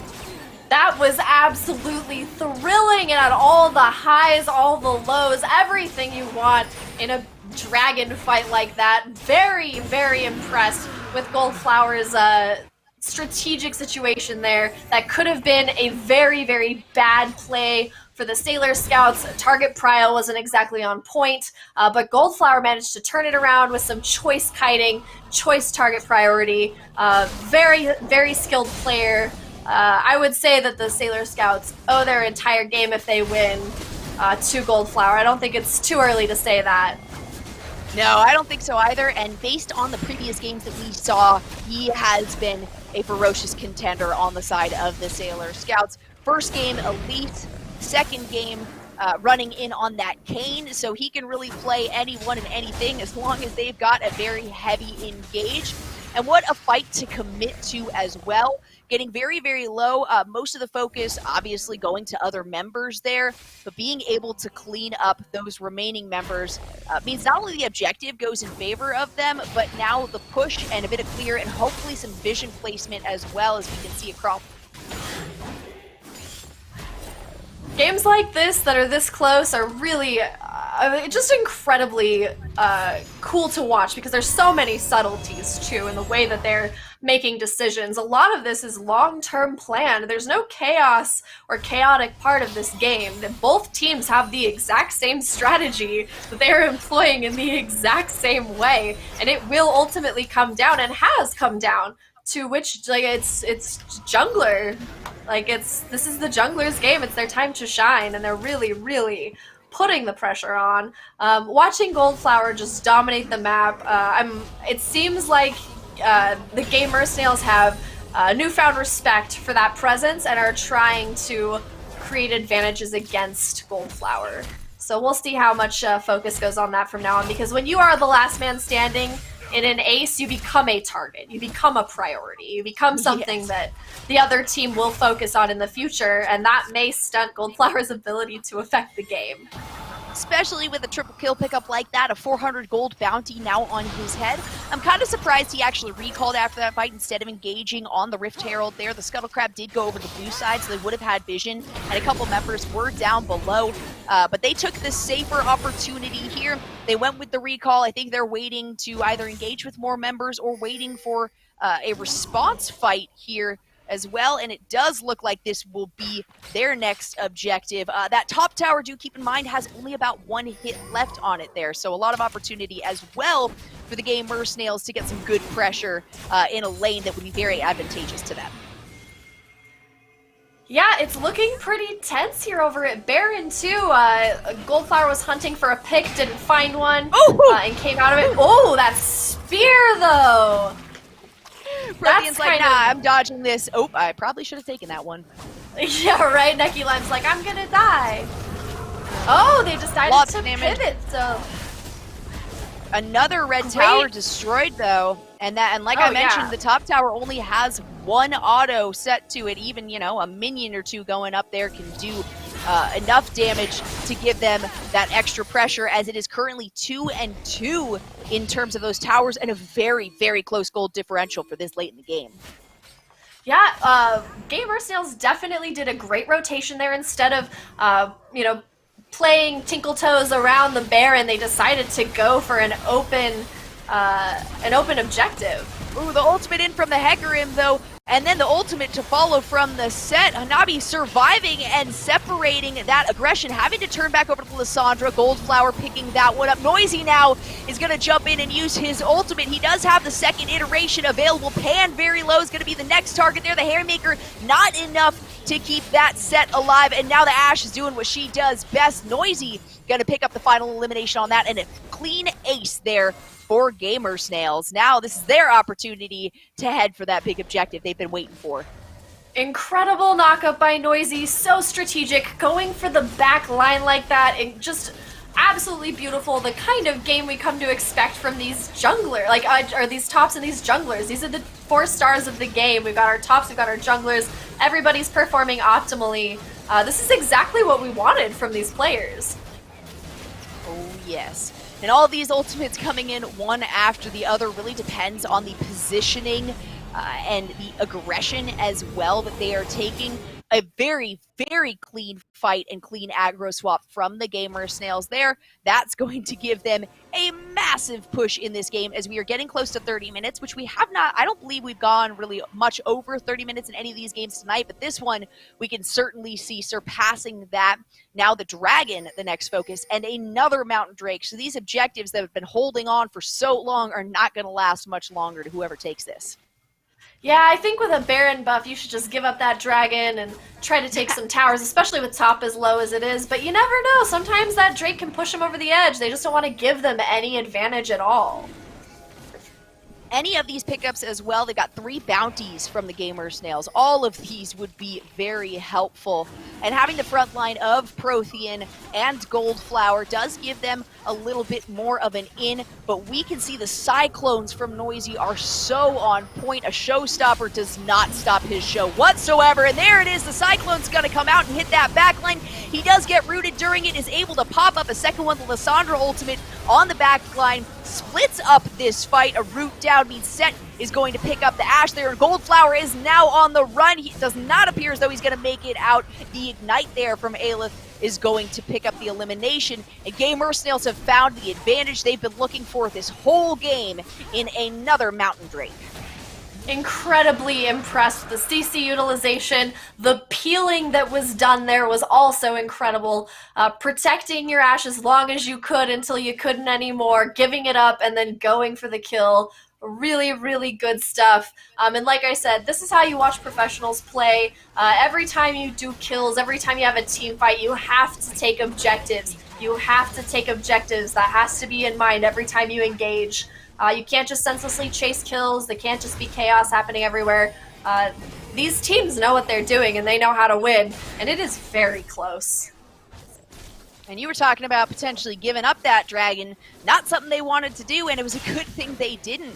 Picking up the advantage there. That top tower still having a little bit of health. They know, though, that they have the pressure there. They can just push minions a little bit farther forward. They're going to have the 4th tower of the game as they were able to push that mid side in very far. So now, Sailor Scouts, before being all in on these fights is the way they have to do it. But my goodness, Gamer Snails are breaking it apart so quickly. We've got 2 fights happening on either corner of the screen for each of these. And Gamer Snails losing only 1 member in that last fight means they've got a massive advantage going in. Yeah, it looks like we're setting up for a potential team fight here on top. With Caitlyn on bot there, though, farming. It looks like she's making her way up. But an engage has already begun. Hanabi with the Janna has been doing an incredible job of keeping the other team docile and making sure to target priority knockups that are absolutely devastating to the other team. And this is the defensive game that we're expecting to see from Sailor Scouts here as they are pushed up against their tower. The ultimate coming in from the Hecarim. He is going to focus on the backline. Lustfully going to be the first one to go down, a flash out. And Hanabi is the next focus here. The ultimate as well from the Orianna going to secure Cowrie right where Pan wants her. What is this game? It's incredible the way that they're switching off and they're, you know, making different, because each team fight is so unique and they always seem to make up and come for revenge every single time they engage. Goldflower was ready to make up the mistakes of the other one with a almost perfect engage in that last one. Very impressed that Goldflower seems to be driven by revenge and rage. And that's what they need at this point. Getting those pickouts when the opposing team is being a little bit too aggressive. It seemed like a great place to be as the Sailor Scouts were really just hugging their tower, but there was a reason they allowed the Gamer Snails to push as far forward as they did. That sneaky ultimate coming from Goldflower. Onslaught of Shadows, I believe, is the ultimate on that Hecarim. Certainly an onslaught. And immediately focusing on the back line as well. Hanabi being one of the last members alive there, unable to escape from anything at that point. And now we're getting some eliminations on some of the other members that they wanted to see. Pan picking up one for herself there at the end of that fight. Still very high bounties, though, as the jungle and the top laner, who have been the most prominent players so far on the side of Gamer Snails, still have not gone down in the last little bit. Yeah, the tides keep changing in these, and every single time we see those top laners or those junglers starting to thrive. It's the tide of these games is dependent on those 4 players. So as each player begins to gather kills and the other ones don't, we've got some action going on down here on bot lane. Protheon has managed to keep a very cool head throughout this game, despite not having incredible success like they've had in the last ones. They've all been very respectful to their opponents. I mean, Protheon did not stomp Noisy like they did in the first game with that Mordekaiser. No, sir. And if anything, Noisy did quite a few outplays there on Prothean early game. Prothean now building specifically against that, has finished off the Dead Man's Blade, so that's going to be some extra mobility as well as the armor that he needs against it. But 3v1 is going to be a very difficult position to be in. The Showstopper coming down, Prothean trying to do everything that he can to Aelith, but the Cyclone is going to be the return from Noisy, and he picks up yet another elimination there as 7 kills go over to the Set.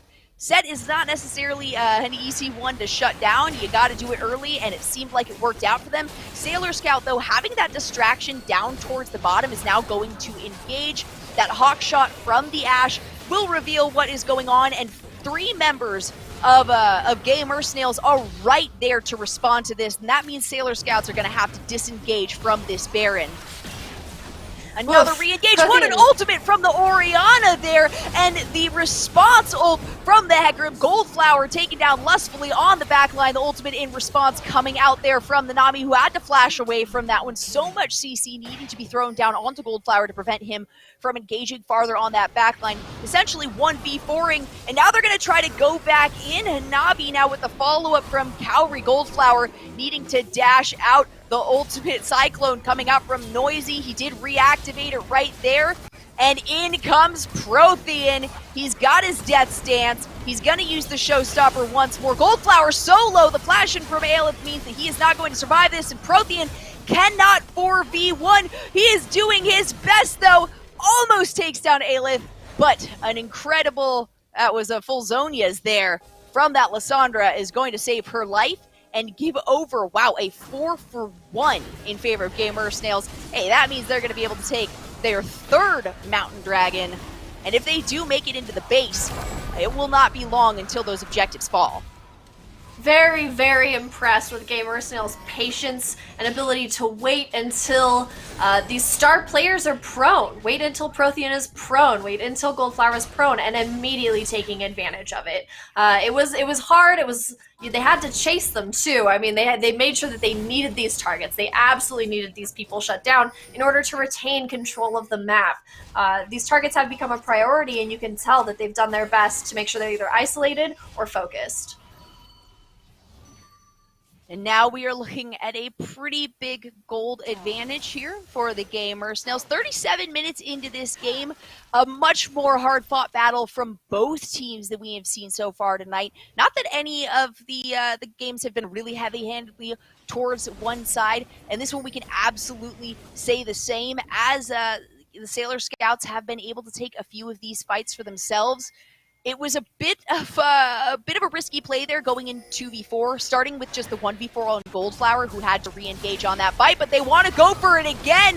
Neki Lima is going to be taken down, having to Zonia's almost immediately the ultimate Cyclone coming out, and there comes the ultimate from the Hecarim on the back line. The Cyclone re-engages, the Facebreaker and the Haymaker take down one member. Aelith is dominating though, and that spear almost absolutely melting the last member that they wanted to lose here. Sailor Scouts being aced once more, and now with 3 Mountain Drakes, this is not going to be a very fair fight against these towers.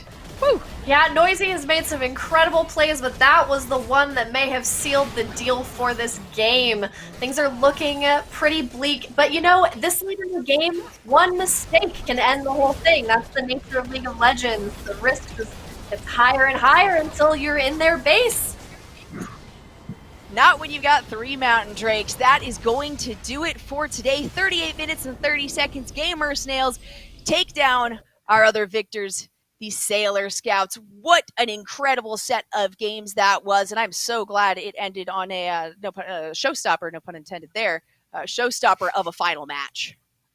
Yeah, that was definitely something to behold. That was exactly what we wanted from those players. Watching those strategic bets that they were making pay off almost every single time. They were switching off and switching off every single time for those bets. And then eventually, Gamer Snails just took advantage of a couple in a row, and it snowballed out of their control.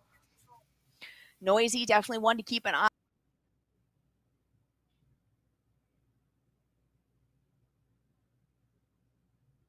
next week. Oh, that was weird. We do have matches going next week. If you would like to be a part of that, absolutely please sign up and please join up www.supergirlgamerpro.com. You can also check out twitter.com at SGGamerPro. Totally free for you guys to join this. It will be going for the next 9 weeks. And then given that COVID doesn't get too crazy, we will be having an in-person finals at the beginning of October there in San Diego. Thank you so much for joining us, guys. It has been an absolute pleasure, and we will see you next week. Yep, thank you so much for tuning in. You can trade all the games, accessories, consoles, and tech you don't use anymore to get cash or store credit at GameStop. Check out the Trade Center on the GameStop app, visit GameStop.com/trade, or talk to a guest advisor at your local GameStop store to see how much your trades are worth.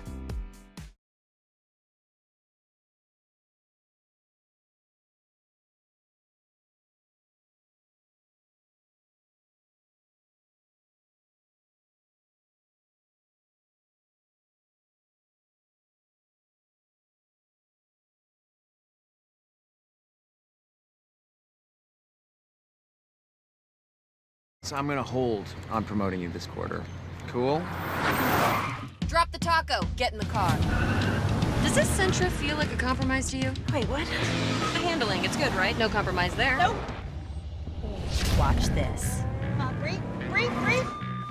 Rear automatic braking. So if this Nissan Sentra isn't gonna compromise, why should you? You're right. Atta girl. The all-new Nissan Sentra with more standard safety features than any other car in its class. No one knows where it comes from. Why some have it and some don't. It's the fighting spirit.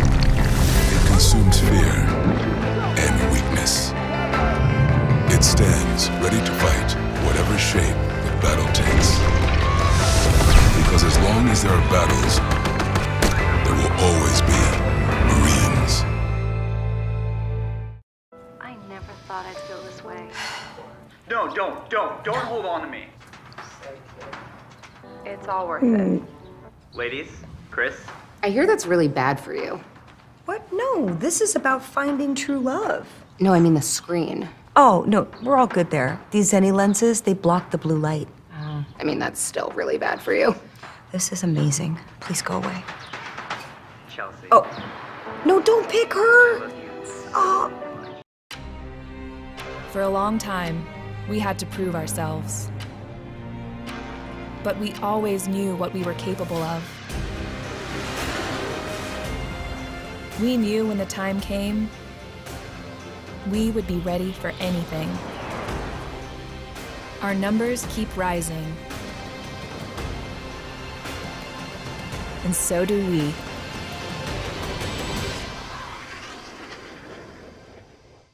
You can trade